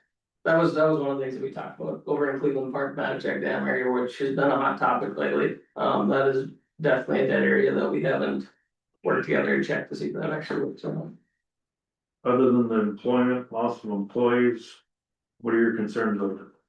Well, like I said before, for me, it's officer safety. These guys are well versed in what they need to do, how to handle different situations, but like he said, they're adapting or looking at adapting to put more people in our coverage. Our thing is their call volume went up in Pembina County. Our call volume is considerably higher in Pembina County. And I think there's a lot of stuff that needs to be put into it to see if it's an actual good deal or not to do that. Can I ask what our call volume is? What at 3,800, I think actual calls. So, last year when I ran numbers was around thousand some 911 calls, I can't remember, I think it averaged out to be about 6 a day when I did the math, but otherwise like admin calls was around 20,000. But If I could just ask what, Darren, what Morton County's call volume is, cause that's your biggest county, right? I think our heaviest hitter is Mackenzie. Morton by far is number one. Morton is just under for 2024, they were just under 15,000 CAD events. That's not their phone calls, that's their CAD events. Dunn County, I wanna say, was right around the 10 or 11, and Mackenzie County was right in that 9 to 10. So they're high CAD count, all volume counties. And I think Mackenzie is a hard number. Because they are self-attaching and self-dispatching in most of the circumstances that are not 911 related. So if, again, admin call comes in that John again's pushing snow into the driveway after I've called him in 4 times, they'll actually handle that call through their call center and they'll attach deputy or PD to that. And those are numbers that won't hit our system because they're self-dispatching some of those.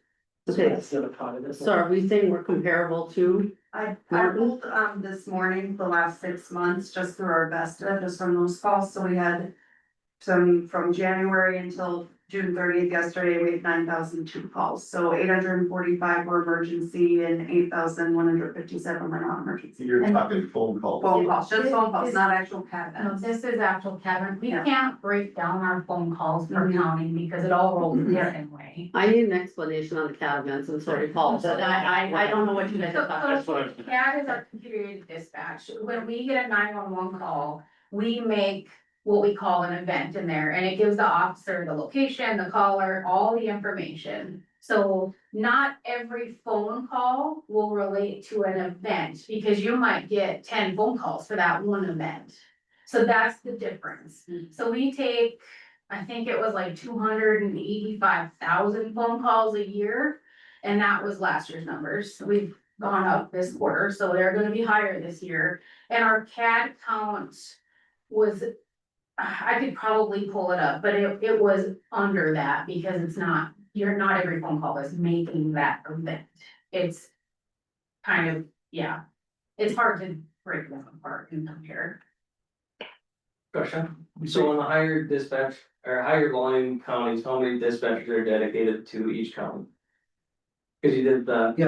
So if you picture kind of, you tip the state up on its side, we was kind of lay the room out that way. And usually we've got one like the northwest corner, we've got one, northeast corner, we've got one, which is Penman and Grand Forks.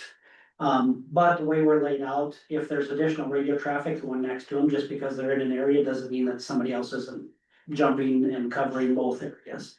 So we're able to answer all radio traffic across the room if it gets bad accident, multiple calls, but in most cases. There's a couple that are within earshot, but usually one is dedicated to a territory or area or state radio region.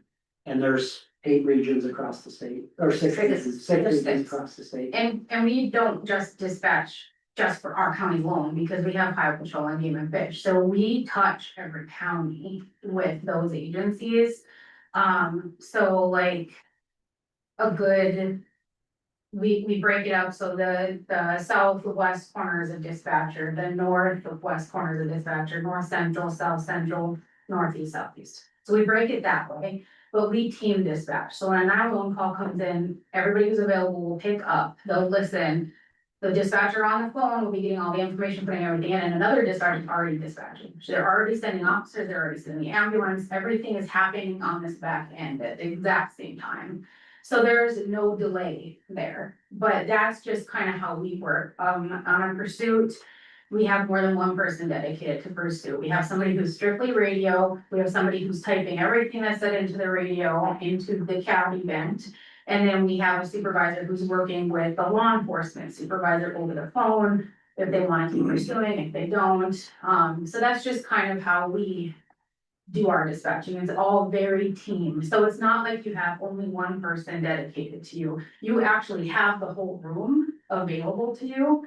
And we can pull assets as we need them. We don't like say, oh, this county is really busy, so now we're gonna neglect all these others because we only have one person there. Like, everybody will pull where they need to pull.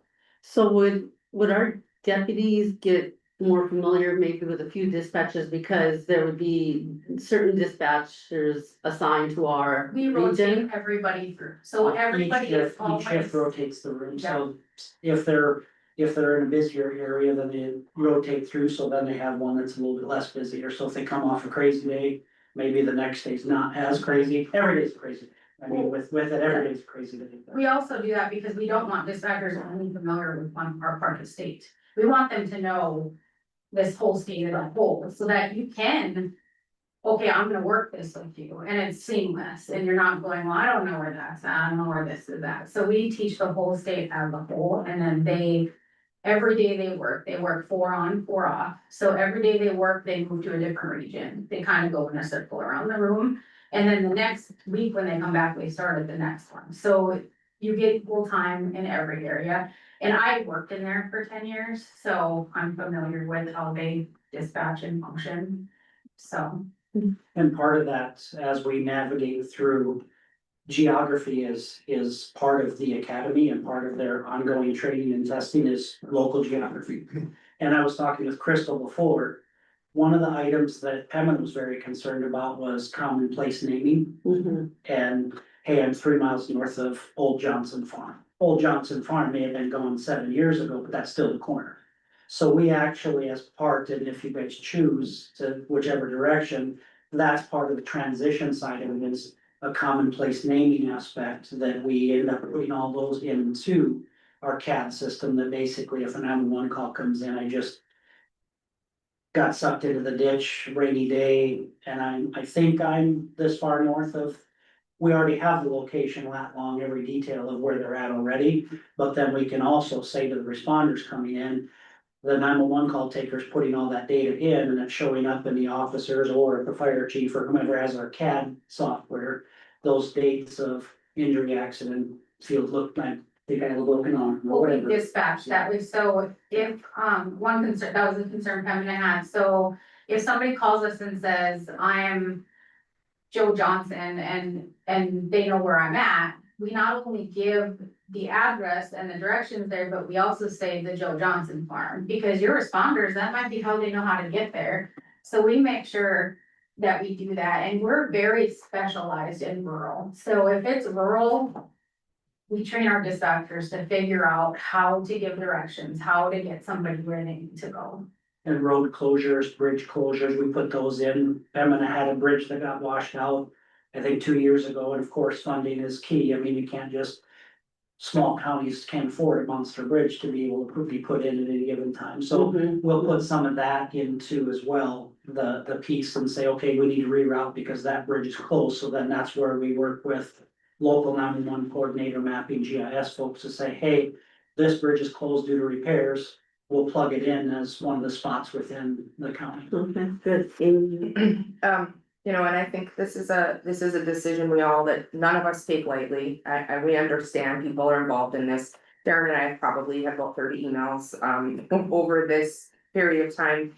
I also did talk with the Pembina County Commissioner because I really wanted and asked, how has this transition gone? Because the concern has been local landmarks, which for me, with the technology we have now with cell phones and with GPS, I'm a bigger fan of, here's your GPS map, follow it, than new people coming on, not knowing landmarks and expecting them that they would. But Darren told me that, or the commissioner told me that Hank's Corner in Pembina, he said that was on the map within a week because it's so common in that county, and that it is added, but they don't know unless we tell them. So whether it's local or whether it's state, they have to have the information to know what's happening.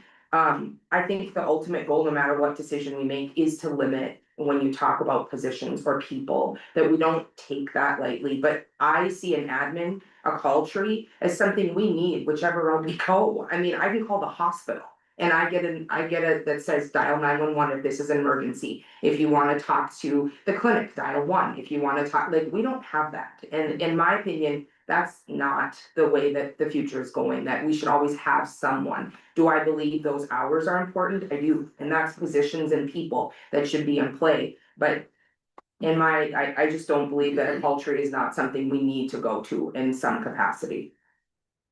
For admin calls, I'm saying. sorry, Paul was next, Paul? Just have a question about 911 and mapping, you know, we've all had the experience where you put an address in and it. Takes you a mile off, or how do you deal with that kind of thing? The 911 addressing, commercial grade versus emergency response grade are two completely disparate systems. And that's the key of like the local 911 coordinator. A new development in Park River. Here's the new map rules. Phil, our GIS coordinator within the DES, does it for the whole entire state. And then those map rules go down to, it's a company called Intrado, it's the clearinghouse for all 911 calls. So dial 911, it bounces through them and then comes back near light speed. The person doesn't even know how fast it is, but it bounces through them and back to all call centers. And that's where you see the truck drivers going down an old section line because Google said that's the way to go, or Exactly. Apple Maps. That's the biggest difference is the Rapid SOS system, the Prepared Live systems, all of them are plugged into that map rules of the National 911 Clearinghouse. So the enhanced 911 mapping that came out of, instead of rural routes versus the 911 addressing, that was the big push to get all of those map rules updated. And we've got all of the counties with the exception of one right now. Sioux County is the one that's not the enhanced addressing yet. But Mulbridge, South Dakota didn't. The North Central dispatches Sioux County, even though it's in North Dakota due to the reservation line. So you have better data, better mapping than I do on my phone. Yes, absolutely. Your current dispatch center utilizes that rapid. Yes. Okay. Any, Mr. Pay, do you have anything to add? The fire chief? I guess we had an issue this winter in which, the person found somebody unconscious, carbon monoxide poisoning 1 mile off of the county line into Pembina County. Person called state radio, nothing was getting done. He called Walsh County Dispatch. They dispatched everything. He claims it was a 7-minute difference between state radio and our Walsh County Dispatch. So if you wanna talk about seconds counting or whatever. Could you give us the dates? I really like to look that. I'd have to look up I didn't get you Yeah, if you after I could got get that to the me, fire because response. That, we don't tolerate they didn't do anything, so I really like today. I've heard slower responses. You go through state radio, we had a chiefs meeting. Asked one of your deputies, what do you think a concern is? I mean, he said, getting a response back from state radio. You call in. You don't always get a response in a timely fashion. I've had a scanner for 30 years and I've noticed that personally. Yeah. And that's my biggest concern is talking with the first responders is this response time and the locations. I mean, there's gonna be a learning curve here with it when we. But that's my biggest concern is safety of the residents.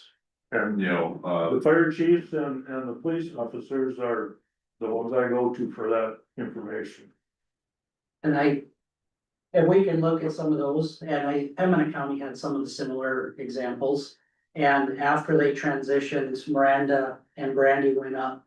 And I wanna say it was 4 months, maybe 5 months after, to do a touch point with all responders, cause we did a transition meeting, 3 different transition meetings with them, and as we navigated. And Samantha were in the room, and they actually said it's one of the responders, I think it was either you or Brandy said it's the best it's ever been. And so with some of these examples, I'd love to see, because with Jenny being on the QA side, pulling X percentage of all of our calls, we, instead of being reactive and hearing something like this, the second that it happens, you call in supervisor on duty, hey, there was an delay. We had the same thing with the fire chief in New England, south of the interstate. And there's 2 parts of the conversation. One, your phone, if it's bouncing off of 1 tower versus 2 or 3 towers, isn't gonna triangulate the location, so it's only gonna give the phase 1 location. And it's only gonna be either the tower location or a best guess of where that phone is at, cause it's not triangulating. You'll see that on county lines or even the Minnesota border with your center today. is those phase one calls or phase two have multiple locations, so it's exact within X meters. The New England fire chief called and said, one of my fire guys was doing CPR on this gal that hit a bridge for, it seemed like forever. Well, when I looked up the data, the call to transmittal of resources was less than, I think, 2 minutes, I think almost less than a minute.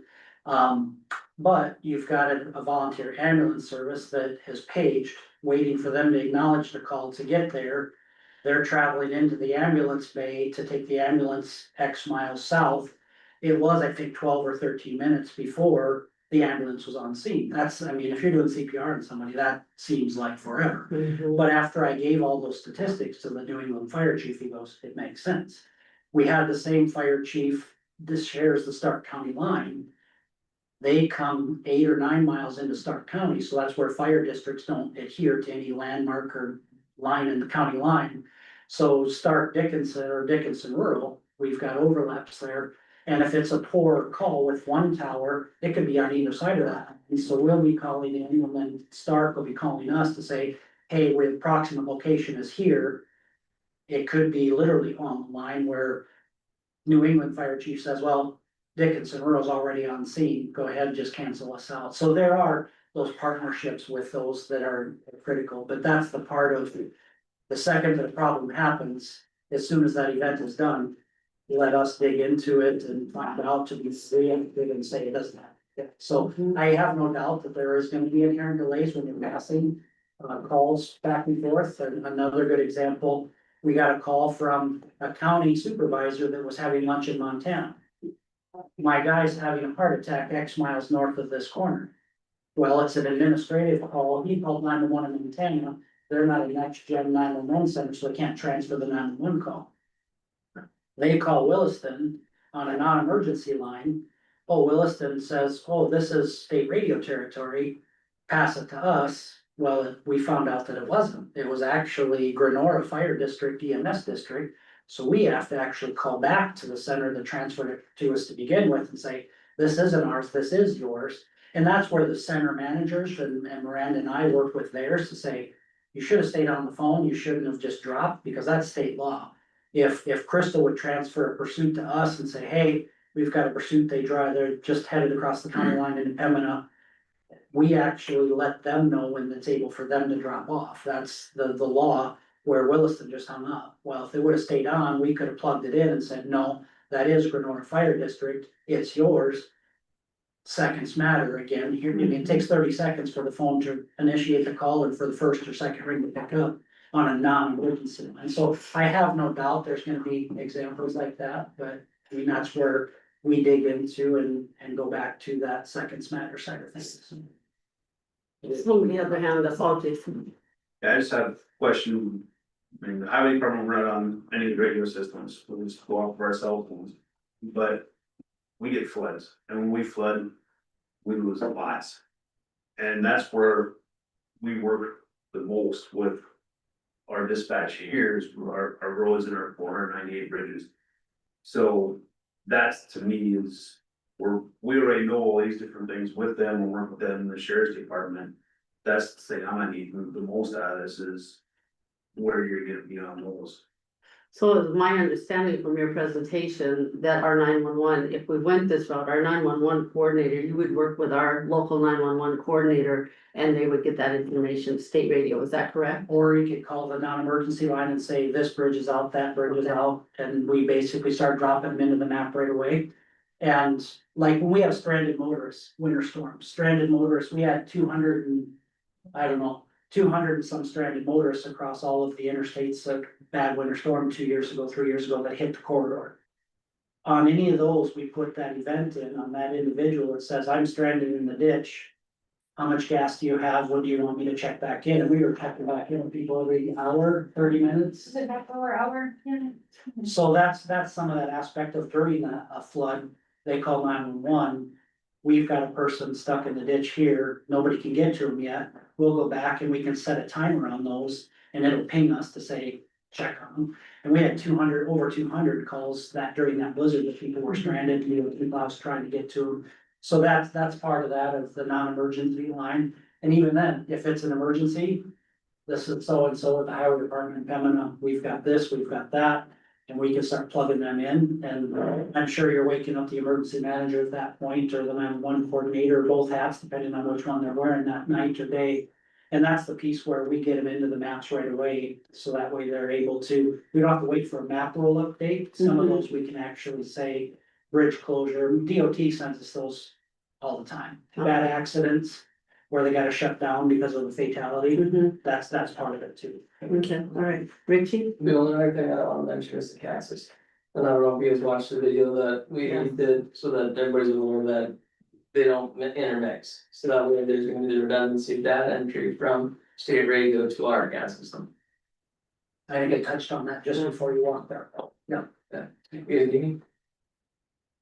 Madam Chair, I just wanna quickly add too, is when I talked to the commissioner from Pembina, he gave an example for an emergency responder, so it was, I believe, Drayton ambulance director, someone in that area was the most against the move, you know, wasn't a choice for them, but he actually ended up nominating one of the state radio dispatchers for an award after one of the events that they had in that area, so from a perspective of it, you know, I think that was a telling time to show that it's not like it's bad, good, bad, it's important to recognize that I do think that they do a good job, and it's just something that we have to weigh with all of the other stuff.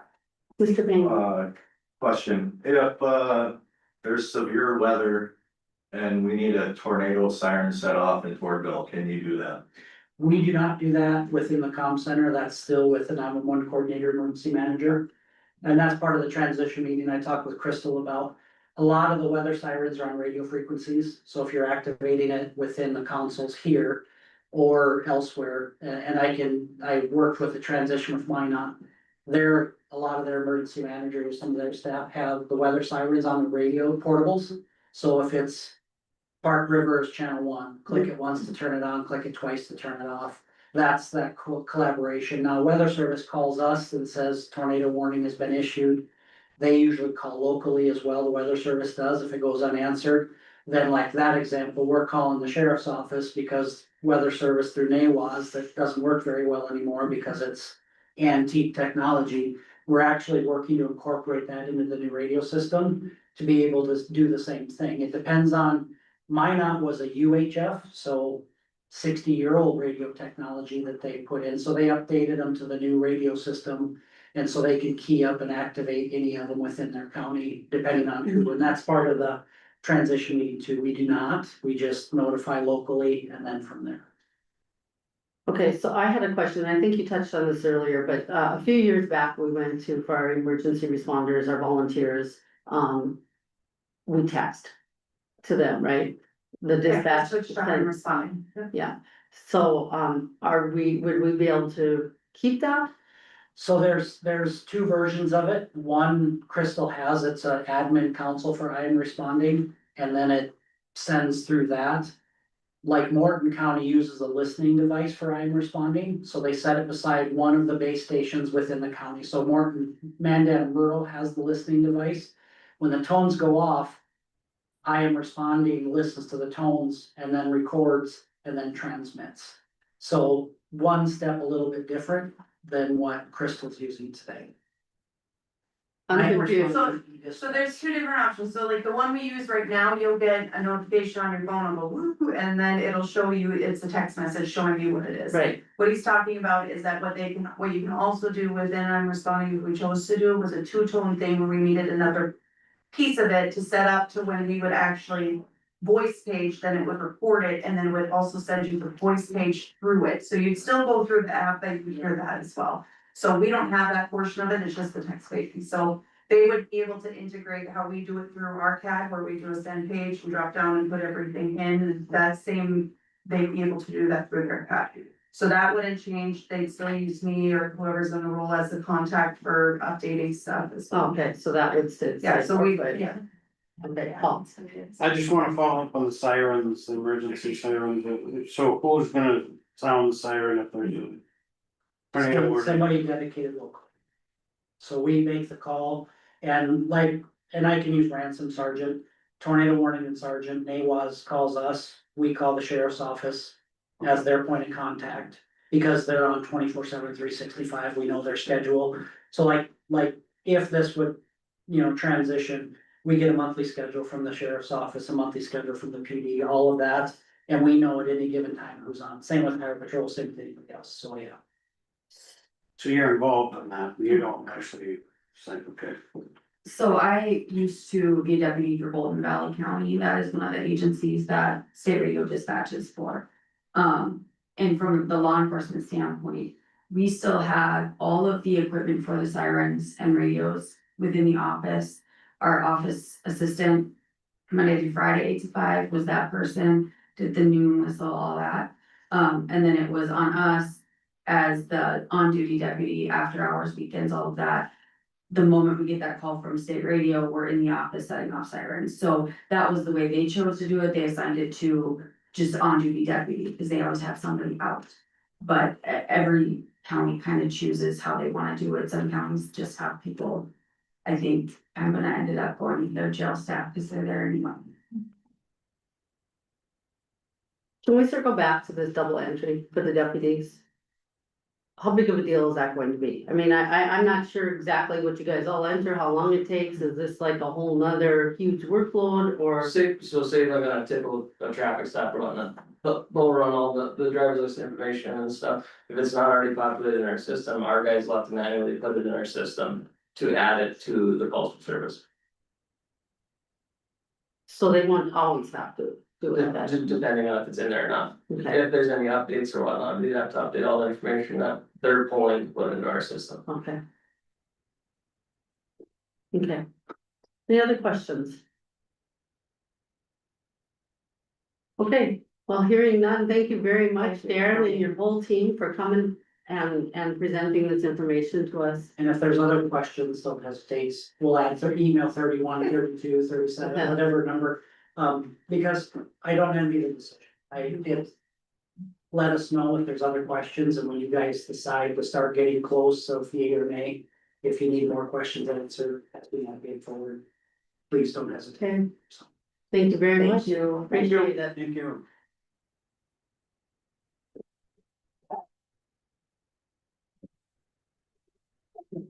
Okay, so.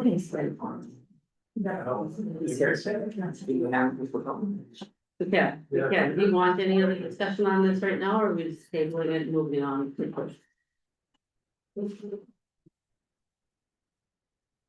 for thought for now? As far as I'm concerned, I don't know what to do. I've been, So here's one thing I would like to see, and like I said, mentioned this to Amy, I was wondering, Crystal, if there was any way. For me to look at, not for me, but for all of us, but I'm a very visual person, I'd like to see a chart made up of what our costs are right now. I've been And working what on the savings would be, okay, I think it'd just be way I easier. had a one kind of set up for Amy, and so then I was in the process of trying to tweak it so that I could get it a little bit more from some of the additional information I had to. Okay, So I didn't have it ready by today, but I'm hoping I should be able to email it out to you guys by end of day today. oh, great, I mean, that's one part of the puzzle, one piece of the puzzle, right? I mean, we have lots of different things to look at, but I would like to see that, so appreciate it. Yeah. Okay, thank you. Bernie, you need to. Yeah, I know, so- All right, thank you, good luck. Okay, so next up, Amy, we have the PIO contract. So you all should have gotten the proposal letter from Chris Larson. He actually was on via Zoom, Denny, Ron, myself, Tanya. So we had a chance to visit with him, so I encourage if any of them want to have any input, but Chris is basically interested in serving as a public information officer for Welsh County. And he laid out his experience, his memberships, his coursework, and the benefits that he feels. And we talked about, even with this jail and whatever we're discussing alone, to have someone who is well versed, works with the media already. He interviewed Ron when the referendum, just Ron, I think, and is a Walsh County born. So, he grew up here, and I think it's like a good trial. We talked about 6 months for this. to see where it goes, and that is what we're discussing today. On considering having him come on board as a contracted position. So. Chris, I didn't know if Chris wanted to input anything, and then if anyone has questions from the position or the proposal. So we have Chris. Those questions. We have Zoom, him on, yep, audio. Good morning, Chris. Good morning, everybody. How are we today? Sorry for the delay. We're running a little behind. No, not a problem. I am here to answer any questions anybody has. I know the one question I had, Chris, and it was answered by Amy, but I'll ask it for the good of the group. The one question I had is, if you were to do this for our county, anything that you would write up or prepare would be cleared by a department head or commissioner or whoever it needs to be cleared by first, correct? That's correct. Yep. I don't publish anything that is not approved by at least one, if not more people. Okay, good. Appreciate your proposal that you sent in. I think you answered most of my questions in there, but do any of the commissioners or anyone have questions? So basically, it's my understanding that Chris would do any type of media work we kind of need done, right? So maybe the highway department needs to put something out, or the sheriff's department needs to put something out.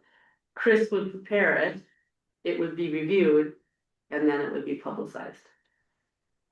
And I think we did talk about this, the proactive nature is what our goal would be. So, the jail referendum was a good example where we just felt it would benefit us to have someone that could be. Because as many know, and you know, certain members of the media, they put something out whether you give them information or not. So it's better to be in the front of that and have someone who's, you know, basically someone appointed that we approve to be able to maintain that communication. I think that was the bigger word, is the communications with media or via social media, to work with department heads. You know, maybe they don't need them for everything, but if there is something, or if interviews come about, to be able to assist with helping, you know, whether it's prep for that or just be the person to do them if they're not. Like, I think we talked about, there was a search for someone years ago, and obviously there would need to be someone, like Ron would need to be out there giving that's different. But just almost in the middle person to be able to be a proactive assist for us. Right. And the way I understand it, this is a 6-month contract. Basically, you're offering your services free of charge, with the exception of you would like a laptop and an iPhone? A cell phone, Or yes, cell a phone? laptop and a cell Just phone. a dedicated laptop and a phone so I can do all the work. And we would pay for the service also for. For the phone? Yes. Yeah, I would understand, yes. Okay. I don't know if we have any costs on any of that, but. Like, I don't know what a cell phone would cost monthly when we add it to. And what a laptop would cost. That'd be an energy phone. Yes, Energy. or laptop, yes. And I'm assuming they charge us so much maintenance on it as well, other than, you know, Yes. the contract. So I do think we should maybe look into some of those costs, so we have that in front of us. My laptop was $2,000. For yours. And then what, do you know what the contract was? For the annual maintenance, okay. So I think we should check into that, and then we should check into a cell phone, what the cost of a cell phone would be through the county.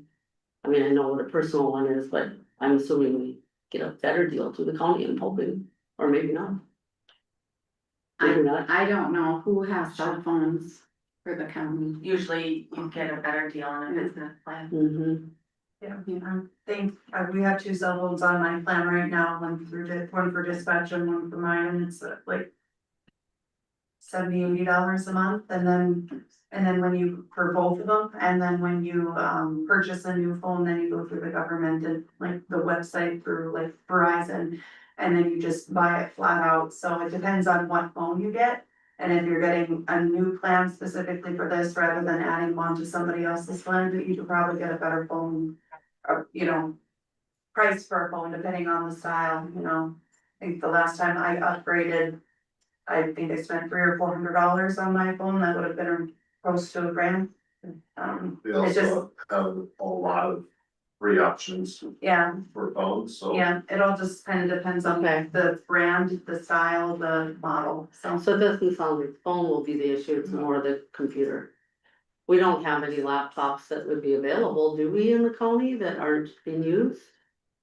I have an old one that's still here, but it's the only reason I still have it, it's just for a backup. Backup, In case yeah. everything else goes down, Yeah. there's a reason why it's replaced. Right, right. Is would the sheriff's office or their phones with it, I'm just trying to think if there was a plan. That would make sense for them, you know, if we were to get one through, if there was I already a. can absolutely look at that, yes. And then NRG would be the Computer. computer, yeah. Okay, We wanna table the vote then until or. I think maybe we should have some costs in front of us first. Yeah, so, okay, so Chris, I think that's what we're going to do, we'll just table the vote because we do need to get some costs. Figured out here. Yep. But really appreciate your offer. I think it would be wise to have a position like this. So, I'm more than excited. good. Good. All right, any other questions for Chris? I'll just stay in touch with you, Chris, and we'll like plan to vote on it then at our next commission meeting in 3 weeks. Right. 3 weeks, July. Sounds good. Right, okay, thank you, Chris. Thanks, guys.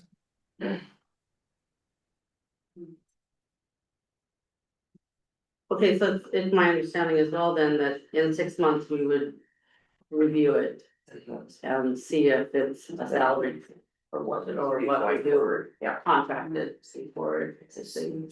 so maybe a contract even at the next meeting if, or a prelim or something to be able to move forward if we're going to. What is 6 months going? Oh, you mean for the 6 month, yeah. Okay, all right, sounds good. All right, Kelly. No, yep, Kelly's next, sorry. Come on up, Kelly, she has some information on, I can't read without my glasses. SB 2180 draft policy. Then, thank you. The North Dakota Legislature in this session passed a bill, SB 2180, which includes a new public meeting requirement for all cities, counties, townships, school districts, park districts, water resource districts. It requires that at every regularly scheduled meeting, the public entities must include an opportunity for members of the public to provide comments. So, that goes into effect August 1st. It does indicate that the county shall adopt a policy with respect to, that comment period. And so, I am prepared to draft that policy. I've reviewed some of the other drafts that some of the other entities have come up with. But, I'll need feedback from you on what you want. So the amount of total time, the entities I have seen have limited it to 30 minutes. That seems like an appropriate time. Of course, you can make that shorter, longer, whatever the case may be. So I'm looking for feedback on that. The amount of time per person that would be allotted. I've seen 3 minutes. I think there may have been 5 minutes, but I think most of them have been 3 minutes. Whether or not you want to allow a person to transfer their time to another person. Most of the time, we are not transferring any time to another person. When to place that time in the meeting. Some of them have gone first in the meeting, and some of them, well, the 2 that I reviewed have gone first in the meeting. Aaron Burst thought it might make more sense to go at the end of the meeting. I kind of think it might make more sense to go at the end of the meeting as well, just because, then, you know, if we don't have anybody, that 30 minutes is not taken up with. Great, that's what I was looking at, like, if we put it at the beginning, we have 30 minutes of idle time, because do we have to wait for somebody to show up? Right. Yeah. You know, there's requirements in the statute that they have to submit, their name and address prior to the, meeting date. I think that, yeah, within so much time of the meeting, and then what their topic is gonna be, which is another thing too. So you have to at least, allow, public comment on the current agenda items and one prior meetings. You can go longer or you can go back further than that, but that is required in the statute. So that's also a question. How do you wanna limit it there? Do you wanna allow for written comments? The two policies I reviewed did allow for written comments. They would be provided to the commission before the meeting if they were provided over 24 hours ahead of the meeting, to the auditor. If not, then the auditor would provide them to the commissioners after the meeting, I think is typically how that language is worded. Any questions with regard to any of that? So like employee time, it does seem though that they can't just come in and there would have to be some head time where we would know. That if they're providing name, address, et cetera, so when you talk about. Right, I don't know, I mean, they usually make up the agenda a few days ahead of time though, so,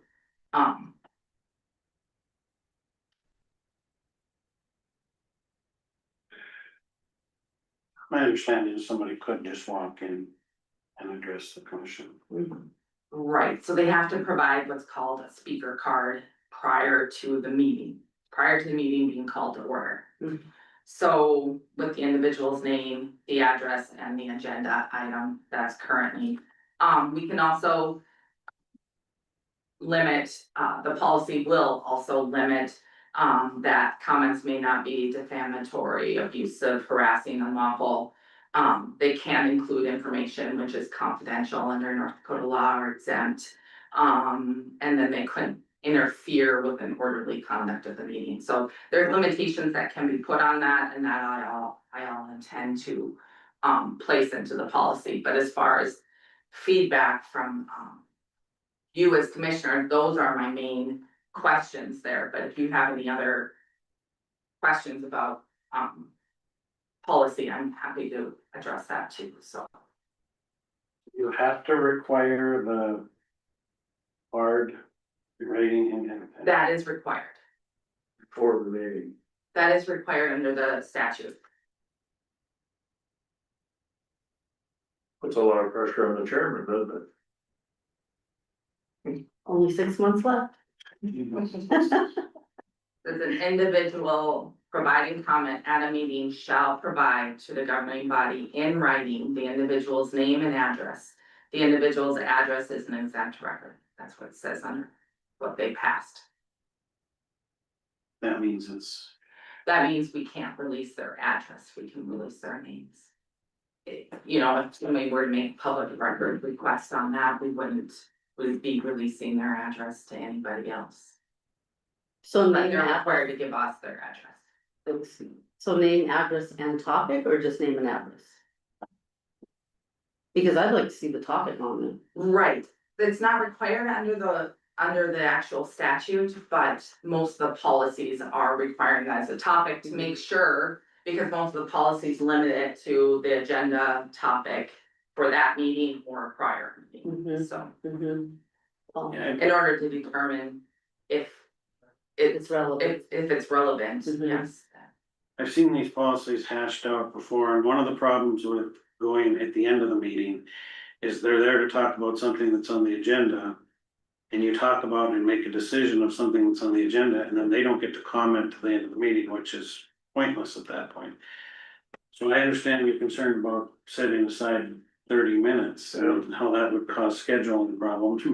But if you don't let them speak to the item on the agenda before you vote, it seems kind of like a waste of time too. Mhm. Because I, whatever input they have is, it's too late. it's a mute point at that time. I understand that. Yeah, so is there a way we can integrate it in if it's a topic that pertains to that agenda item? Could we have Allow them it, to allow them speak. to speak, yeah, at that time?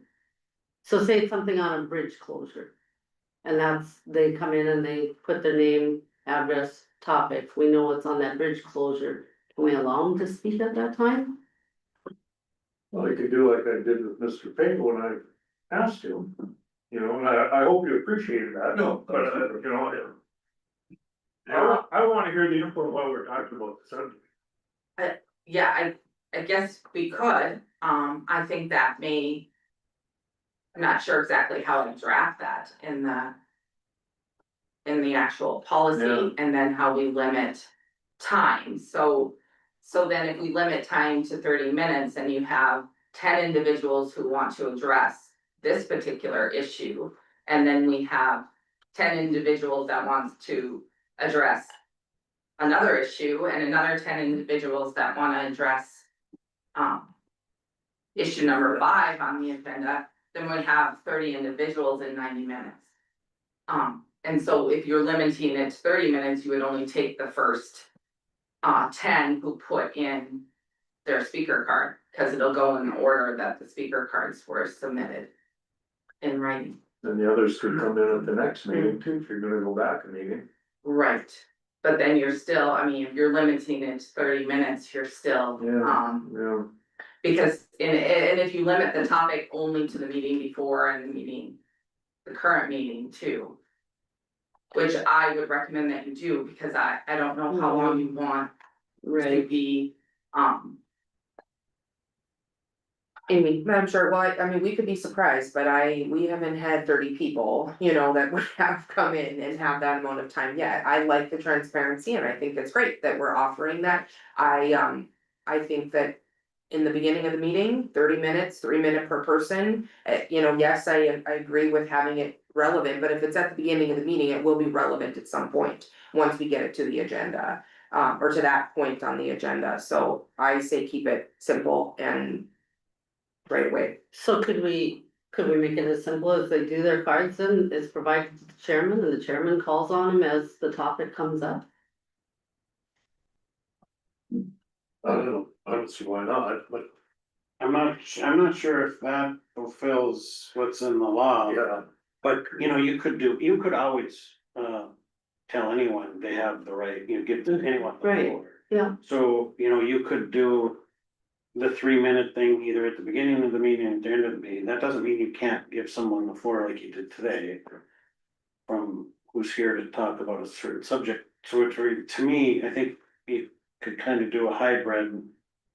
But I think you have to have an item on the agenda, whether it's at the beginning or the end, that allows anybody to come and talk. I guess then I'd prefer end. I don't want us sitting at the beginning for 30 minutes. Well, of course, they'd come in with their cards, though, right? So they'd come in with their card. I'm sorry, Mr. Payne. Should I be able to come in here and speak anonymously if I want? Why? Wouldn't that be a violation of my Fourth Amendment? You're on YouTube. Yeah, but I mean, if I don't wanna give my name out, Ron. If I don't wanna give my name to you, I don't have to, right? Unless I've committed a crime. Unless you wanna talk before the commission, you don't have to, the commission doesn't have to allow you to talk. Yeah. But in order to talk, the legislature has required that you provide your name and address, otherwise you don't have the opportunity to talk at the public entity. How about, in regards to language? Wouldn't that be a violation of my First Amendment? If I wanna call somebody a moron or an idiot, I have every right to do it. And the commission has every right to limit, the government can limit free speech. I should still get my 3 minutes off. Not if you're going to use defamatory, abusive, harassing, or unlawful language, Unlawful, but, or disrupt the proceeding, yes. so what words are gonna be considered? Yeah, and I'm not gonna argue with you about it, No, I'm it's just- the law, it's the constitutional requirements. Yes, you have the right to free speech, but it's limited But you under certain all, circumstances. we're doing a policy based upon, what the legislature passed. Yeah, but it doesn't trump the top constitution though either. So here's exactly an example, excuse me, but here is an example of why we need some control over this, because we are running way behind on our meeting. And now we're getting way off task here, and you weren't on the agenda for this topic, so that is why we need a policy in place. So let's get back to the policy. So what we need to do is 3 minutes, is everyone in agreement with a 3 minute limit? Good place to start. Okay. And Kelly, you maybe wanna take it from there, because I don't remember all the other things. The but- amount of total time. The amount of total time. I think I'm good with 30, are you guys good with 30? With so we have to wait 30 minutes, or that's up to 30 minutes? Up to 30. So 10 people essentially. Right, That's why I feel like beginning of the meeting, we're safe too. If we have 2 people that come in, we have 6 Get it done. minutes and then we can keep moving. Except we have an agenda set up then for, say, For a a second. presentation at 10 o'clock, and now we're up to, it sets the whole timing of the meeting off is my concern. So, that's why I like the end, but I understand what you're saying. I mean, can we do a hybrid model? Can we say 30 minutes at the end, and then if somebody comes in and we see that it's on a topic that we're obviously addressing, can I call them before the end of the meeting? Could the chairman call them and say? Chairman discretion. yes, I think I can draft some language in that says, if they're here, Mhm. you know, and, I would like to see that. Does this include state committee meetings? does it include state committee meetings? Oh, well, Cause I do know it's hard when people come in and you don't know why they're here. And Right. it would be I'm sure they would appreciate too if they want input. Mhm. it doesn't look like it applies to the states. It's just city, township, county, school districts, all sorts. Yeah, I mean, I agree with Paul that it's nice to address it when the topic is there. Why wait till the end? It's kind of too late. The chairman discretion of. Yeah, okay, let's do that then. If you can, Okay. anything else you have to have on there? Transfer time to another person, yes or no? No. I say no. No, Okay, and we're gonna place it then at the end of the meeting, except for the discretion.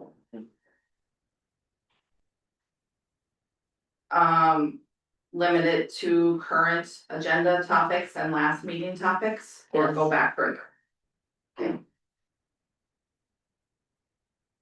And then, do you wanna allow for the written comments then? I think Before. that's fine. Mhm. You know, maybe somebody can't be here, but they really have something they wanna say. Do they submit the card prior to the meeting at all? That's what I would assume, it doesn't designate, but it does, I would assume yeah, no. I would think think that would be a that's good would be idea. the point of contact for because the agenda. and- Yes, And then maybe at that time, we could let them know that we may not wait till the end of the meeting, you know, so they might wanna be here if it's on the highway department, they're on at 9:30. Yep. Okay. We're good? I think we're good. We don't need a motion or anything, so we're. No, I will draft the policy, and have it for the next meeting. If you're changing the meeting date to the 22nd, I'm probably likely not going to be here, so. Okay. I guess you do it, end up. By me. Oh, yes, go ahead. Medford Township has a contractor mining gravel right out to the shoulder of the road. Okay, Is it the township's responsibility to send a letter? To the contractor or the landowner or who?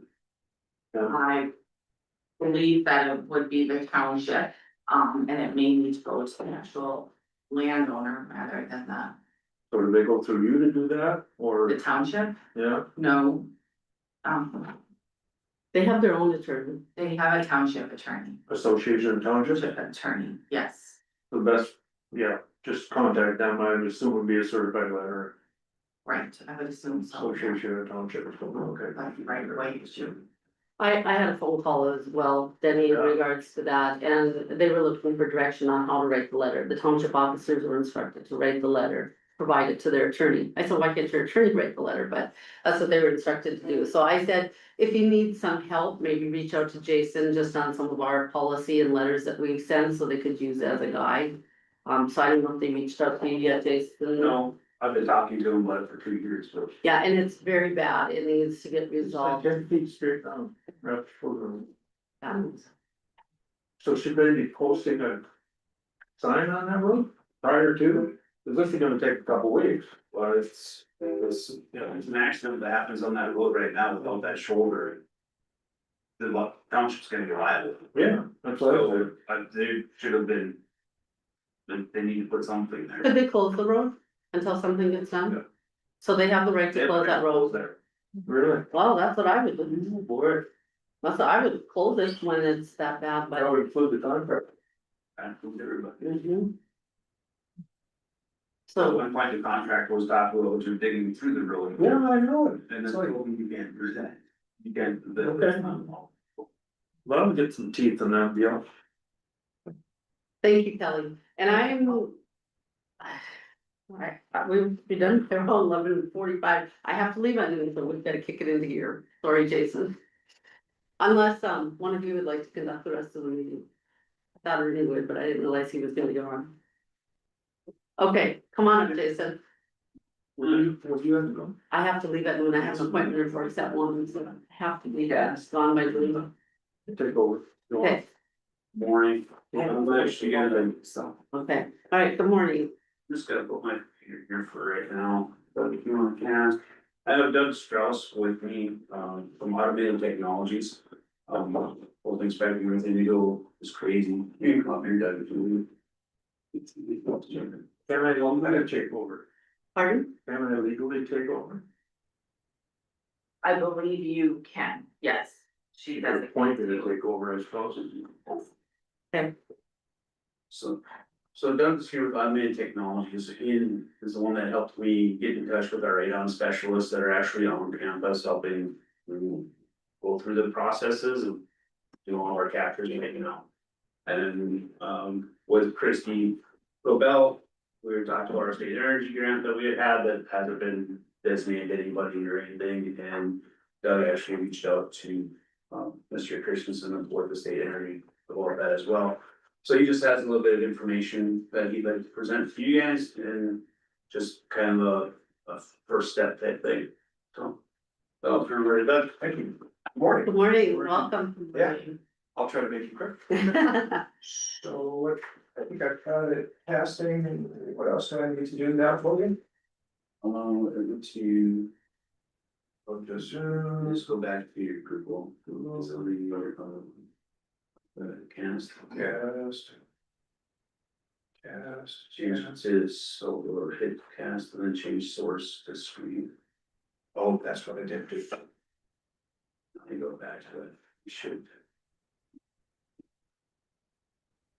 It's good. I'll press stop and then I'll do it again.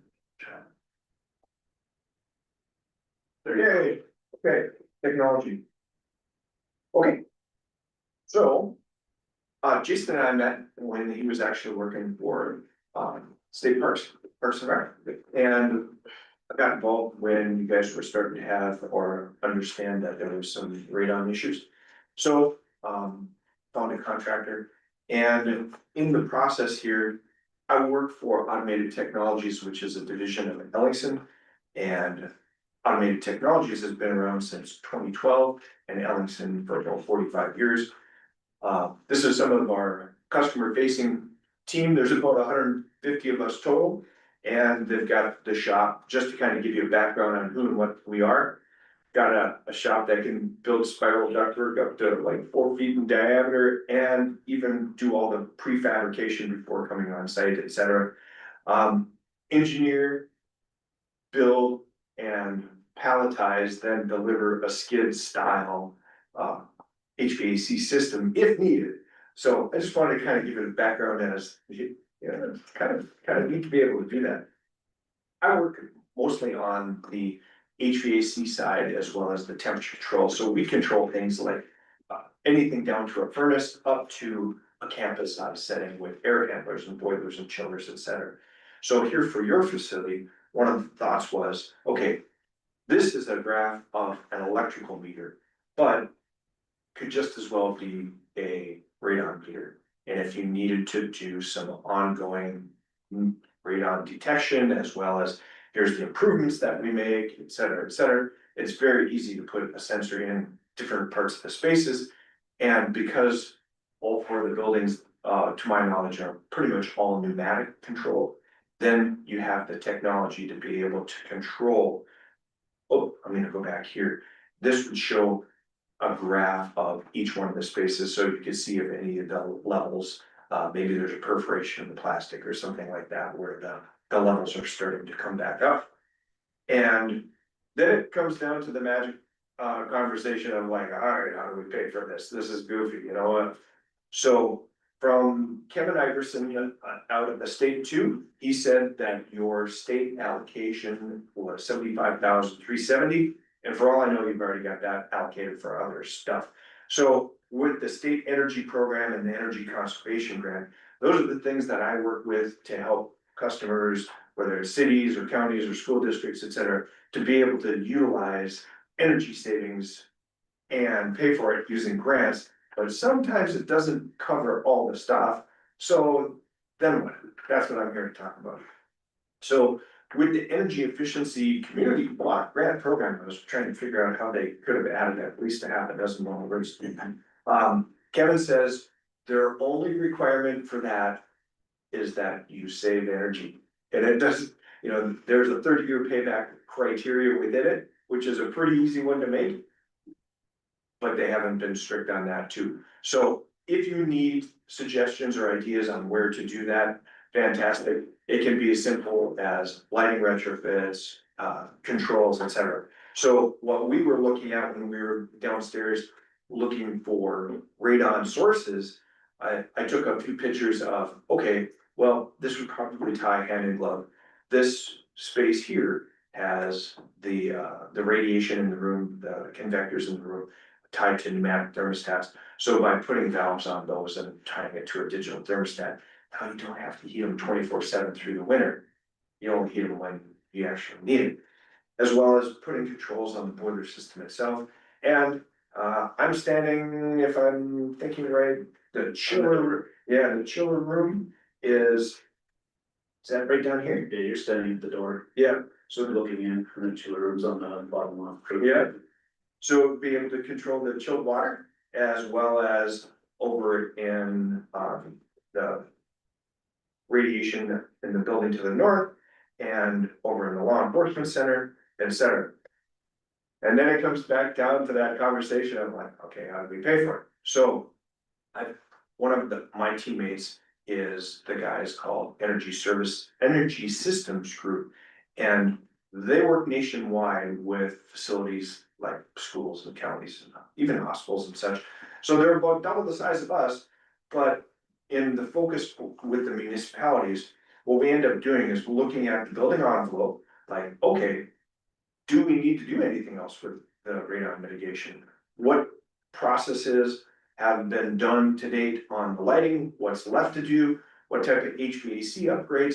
And then try to figure out, all right, what does this cost and how much can it save? Because if you look at the energy savings or the energy that you're spending now and the operational cost of it, the state of North Dakota in their century code says, okay, if you can reduce your energy usage and you can reduce your operational usage and you come up with this dollar amount, then you can use that savings to pay for the upgrades. And you get to select your contractors, how that works. And the requirement on my shoulders is that it's guaranteed. So that at the end of the project, it's not just smoke and mirrors, it has to actually be validated that you saved what you saved. So in that process, we're way at the beginning here of, is this even feasible? Like, what are the potential savings? How much would it potentially cost? So that you can see that there is a bunch of steps potentially, even if this made sense. So the next step would be, if this doesn't sound like a dumb idea, we would just walk through the facilities, work with Jason, potentially even some committee members to say, how much can we save? What type of upgrades will we do? So that the savings can be guaranteed. You're not spending any money out of pocket because it's money that you're already spending on your utility costs.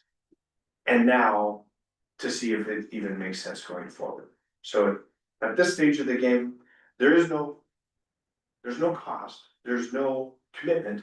It's all on our shoulders if you're interested. So I would spend my time, I'll probably spend some of Jason's time, and see if it even makes sense to talk any further, or do we shake hands and walk forward?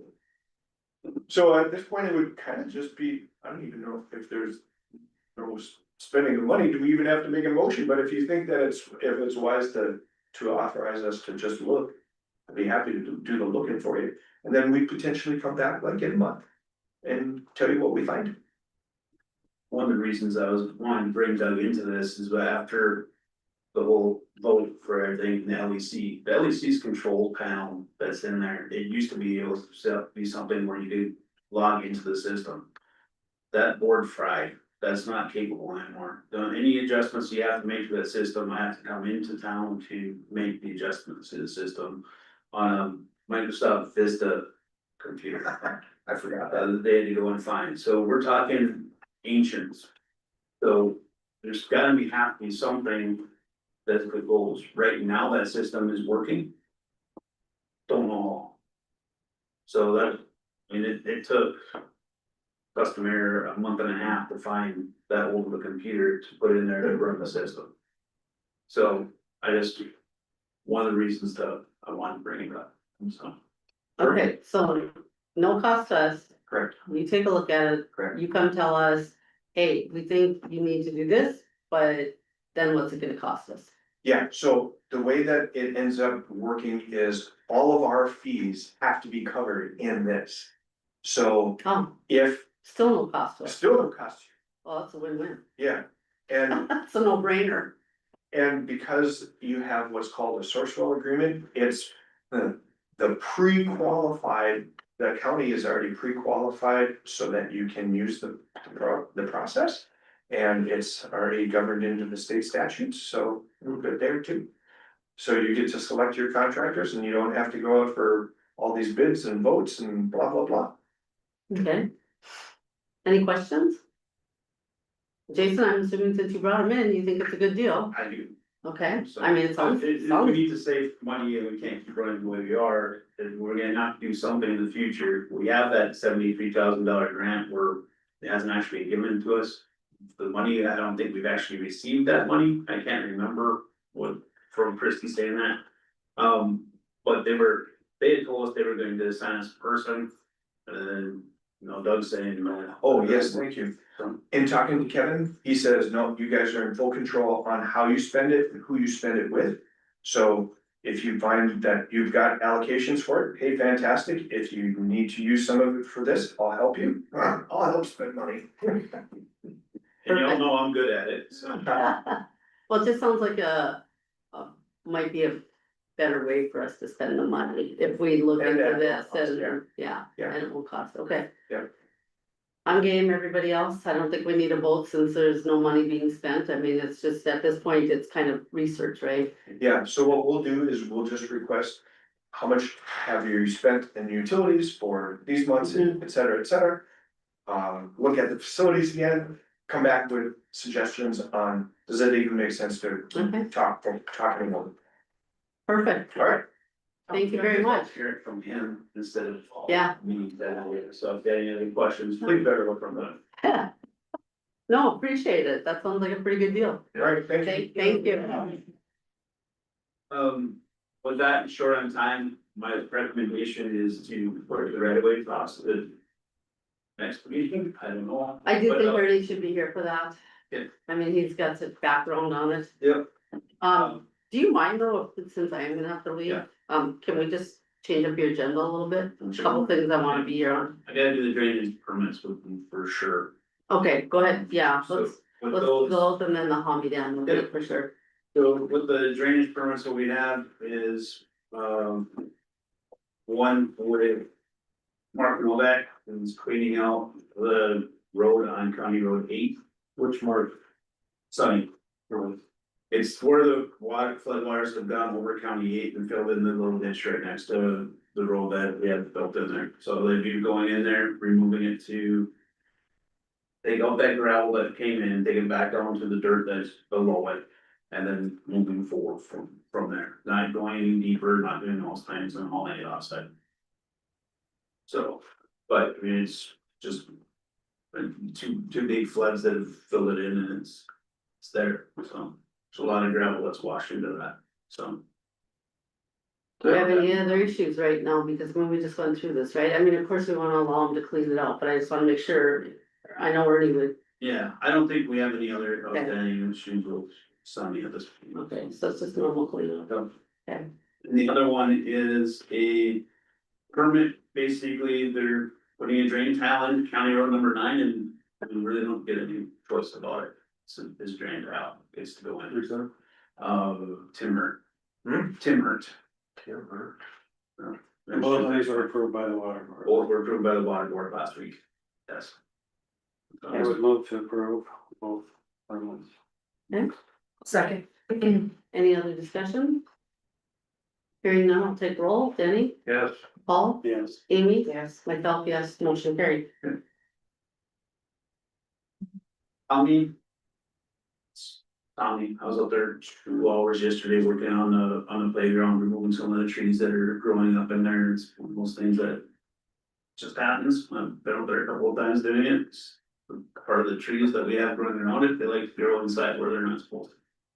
So we were out there with that. We also had a complaint while I was out on my way there.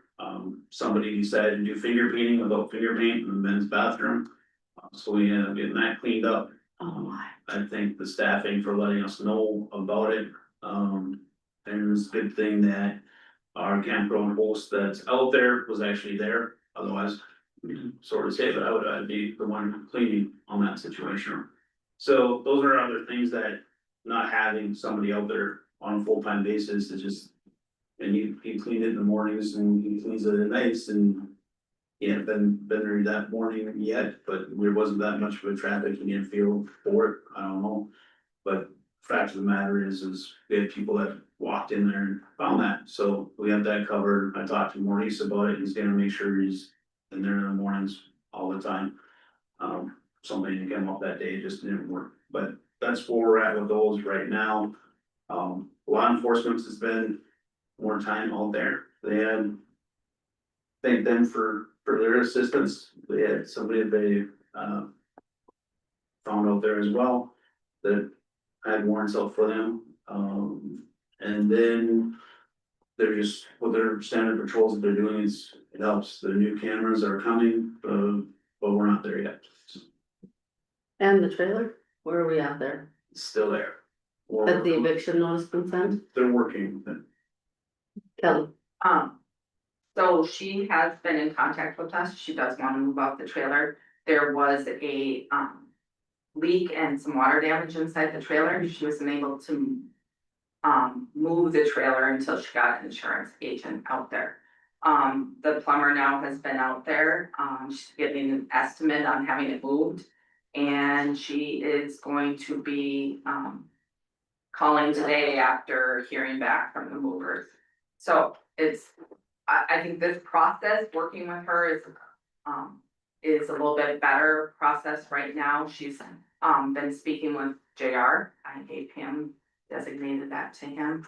And he believes that she's being sincere and does fully intend on moving it, it doesn't want it, so. but she So doesn't have hopefully an we can estimate? be a little bit more patient. He's hoping by, he should know more today, but he's hoping in the next couple weeks. Okay, great. One of the problems they're finding is most people, when they move the trailers in, they take the tongue of the trailer off and leave it underneath it. That trick tongue, when Corey had it moved in, that tongue's not there. So they may have to fabricate or find a tongue that goes with it, which adds to everything. The tires are there underneath the trailer, but. Without having that key point to hook up to move it, that's another little wrench in the whole system. Okay, She said when she purchased it, she would have ever thought that wasn't there, so. Well, as long as she's working with us, so we can get it resolved. Amy was, The fence, is that fixed? No, the guys been working on bridges and roads. So, it's not fixed yet. It's on your radar. It's on the radar. any, There's probably a road was passed last week, and they said the place is all booked up, there's only 4 cameras. We're working on that too, with the overpass, I've had that, I'm not sure, there also was told yesterday that it says that if you're a veteran. That you can only have sites 1 through 12, and that's not true, if you're a veteran, that doesn't matter if you're on any of the sites, so I'm working through that system to try and figure out what is going on, it's. We're working through it. I had a question on the Facebook page too, is somebody got control of that Omni Dam Facebook page? I have data from Sharon, she created it, so we have no control over it. Cause I think that would help, you know, to put some current. well, how is Susan updating She's that? not on admin. Susan wasn't an admin, she can't change, she was given permission to be on it from Sharon. But she can't turn it over to me, you have to be the admin for the page in order to do that. So Sharon could give you permission and you can get on it. I think that would be helpful. Okay. All right, DOT grounds? So they had meetings, they went to the legislative council and gave updates. The grant process should be opening up any day now, at both middle, which. Are we talking flex funds? Flex funds, bridge fund, and the bridge DOT. And the other one that they have, I can't remember which one that one is right now. It's kind of a backwards thing, they're opening up for applications, and then in a couple of weeks, they're gonna give us what the parameters are for each of the funds that you can get into. So they can start putting applications together, but you're not sure what your application is gonna be, if it's gonna fit inside it. So they're working on that aspect. All our grants will have, applications will have to be in, by the end of August, beginning of September. The DOT will let us know in December if we get the project. So from last time where the flex funds came out last year to this time, or 2 years ago when it came out.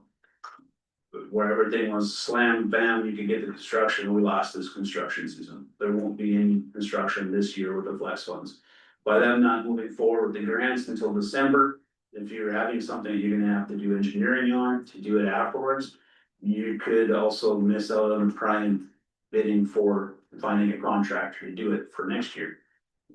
DOT even admitted that the best times for doing the bids for these projects was from October to March. Well, if you're going to have to go find an engineer and go through that process, you lost 2 months, so you're gonna have 1 month to design and get a bid. So it's gonna be sticky and ugly. So is that, we had voted to do 12B and 29, right? Was it engineering? Yeah, we're working on the engineering on those over. So that we'd be ready to roll. Yeah, So will those be ready to roll? we're working towards it. Okay, Yeah, we're so not then there yet. but- the other thing I have is, on 12B, if we put that in for flex funds, which we did talk about, right? Mhm. I would like to see letters of support, so could you start gathering those from the schools, the ambulance, fire departments, residents? Yep. Because I was told letters of support go a long way. Yeah, we've also been told that they're gonna focus on gravel, Gravel, I know, but so let's try, just to let people know, but yeah, let's try. we will put the application in. Well, after that, we don't get any say, it's the same thing we do with all the bridges, we put the applications in and we get to choose it. With that, with the grants for bridges, they got $40.25 million in bridges, that's gonna be open for all the townships. All the counties, and we're all gonna be fighting for that same $40 million, so. The chances of us getting what we had in the last time around with these BRJ projects, and getting all these multiple projects, I think those times for us are probably not gonna happen as much. Hopefully we'll still get one, and we'll go from there. Then the last thing I have for you is what I handed out to you, that I just got, the North Dakota Association of Counties yesterday. Prairie dog funding this year, in 2025, we got 4.7 million. Where the funding has been changed around, the bucket will fill up sooner, but will be less. So in 2026, our estimated bucket is gonna be $1.5 million. So we're gonna see a reduction of $3.1 million from the prairie dog fund, which was something that we can use at our discretion. So that's a big chunk, because that's what we were using to do our paving projects. So that's gonna get hurt. The other one that's gonna be there is the state funding with the change they did with the highway tax and the flex fund and the different things. Between from this year to next year, with the way that the flex fund changed, we're actually gonna see a decrease of funding of $250,842. So those were the latest changes from. Can you say that again? $250,842, At the bottom of this. so. Okay. And that That's comes with our 3% caps. disappointing, beyond disappointing. They want our local control. Yeah. Yep. So with that, that's what I had, I just wanted to bring those keys to what we'll be looking at. So, do you have any more questions for me? That's what I have for you today. I would like to end it on a better note, but, okay. You should know that. Don't put my eggs in. Yeah, Jason was at the beginning of the agenda from now on. Okay, thank you, Jason. That's why Ron always wants to go before me, that is correct. Okay, moving on, July 15th commission meeting, I did request if we could possibly move that meeting to July 22nd, the following week, go 1 week later, so. I was going to be on the 15th, and I think someone else had a conflict as well, if I remember. Yeah. So, does that work for everyone? I know Ernie said it worked for him. 22nd, July 22nd. Good with that? You're good, Christina? Okay, so we'll move that meeting to July 22nd. Followed by a budget meeting that day. correct? Followed by a budget meeting, yes. And we have a budget meeting on the Eight, and then our special commission meeting for the jail as well. On what day? The eighth. July always ends up being so busy, it's the worst, one of the worst months ever. Find counties who do a different Oh, time. yeah, That's not we take it. January. So, okay, Denny, you had on additions to the agenda, the extension. Yeah, Plot? extension. Plot, what do we do with that?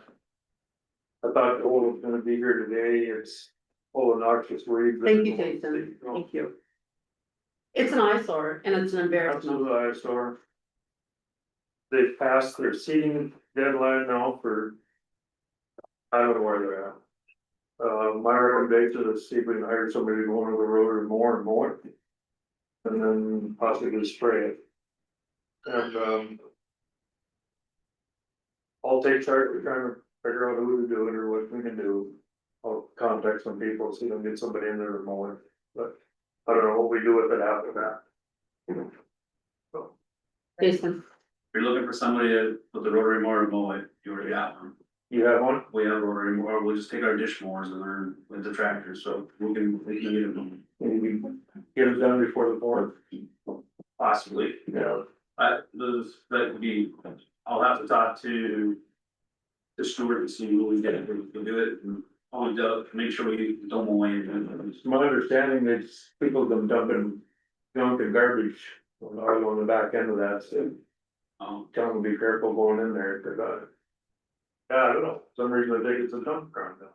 That's the way it looks. well. I think it's extremely disappointing. Yes. Extremely disappointing that we were willing to lease this land to the Soil Conservation District for $1. And they left us in this predicament. So I say, we don't even have a signed lease because it was sent to them quite a while ago. And they haven't even signed it, so I'd say we just terminate our relationship with them as far as that lease on that land. I mean, to me, they've set the tone. Yeah, we talked 2 weeks ago. It's the same problem, I don't see it getting any better. And we talked to them, we had concerns when we gave them that lease. Yeah. That it was going to look like a weed patch, and they have left it, and it's just an embarrassment. Yeah. I drove by it the other day and I was just like, I can't believe they have not done a thing with that, so. I think they just lost it. Great. Maybe find out if the guy that comes around spraying the weeds for the weed board, I gotta talk to Crystal about another weed issue anyway, so. Good. So are we in agreement that we want to not sign the lease, not move forward with them? There is not one signed yet. It was provided to me. I had it sent to Brandon. He did not sign it and send it back. I don't know why we'd give them another chance when they left it like this. I just remember Joel being here and asking about. And he said it'll be mowed. We'll do it. Nothing's been taken care of. But what do we do with them? If you've signed the license. I have not signed it. Oh, you have. I refused to sign it until Brandon did, I knew better. So I said, you get Brandon to sign it first, then I would sign it. And he did not sign it and return it. And I think Christie followed up as far as, cause I followed up with Christie, I'm like, has he sent the lease back yet? And he never did. We're okay on. We don't have a lease. We don't have a lease, no. No, My office drafted that lease and it's not been signed, so. Okay. There's nothing obligating. So we don't have to do anything, no motion, no nothing. But we do have to find somebody else to. Do something on this plot with, otherwise we're just gonna be mowing it and taking care of it, right?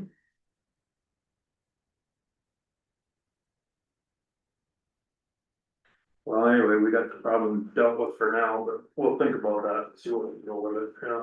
I do think we should make a motion though to withdraw that offer of the lease at this point. Okay, I will so move. have a motion, do I have a second? Second. Any discussion? Not, I'll take roll. Denny, Yes. Amy, Yes. Paul, Yes. myself, yes, motion carried. Okay. I think that is it. That's all I see on the agenda. Am I missing anything? All right, anything else? Meeting adjourned. Good thing, cause I'm running. Where they gonna do it? Constitution, like to do it.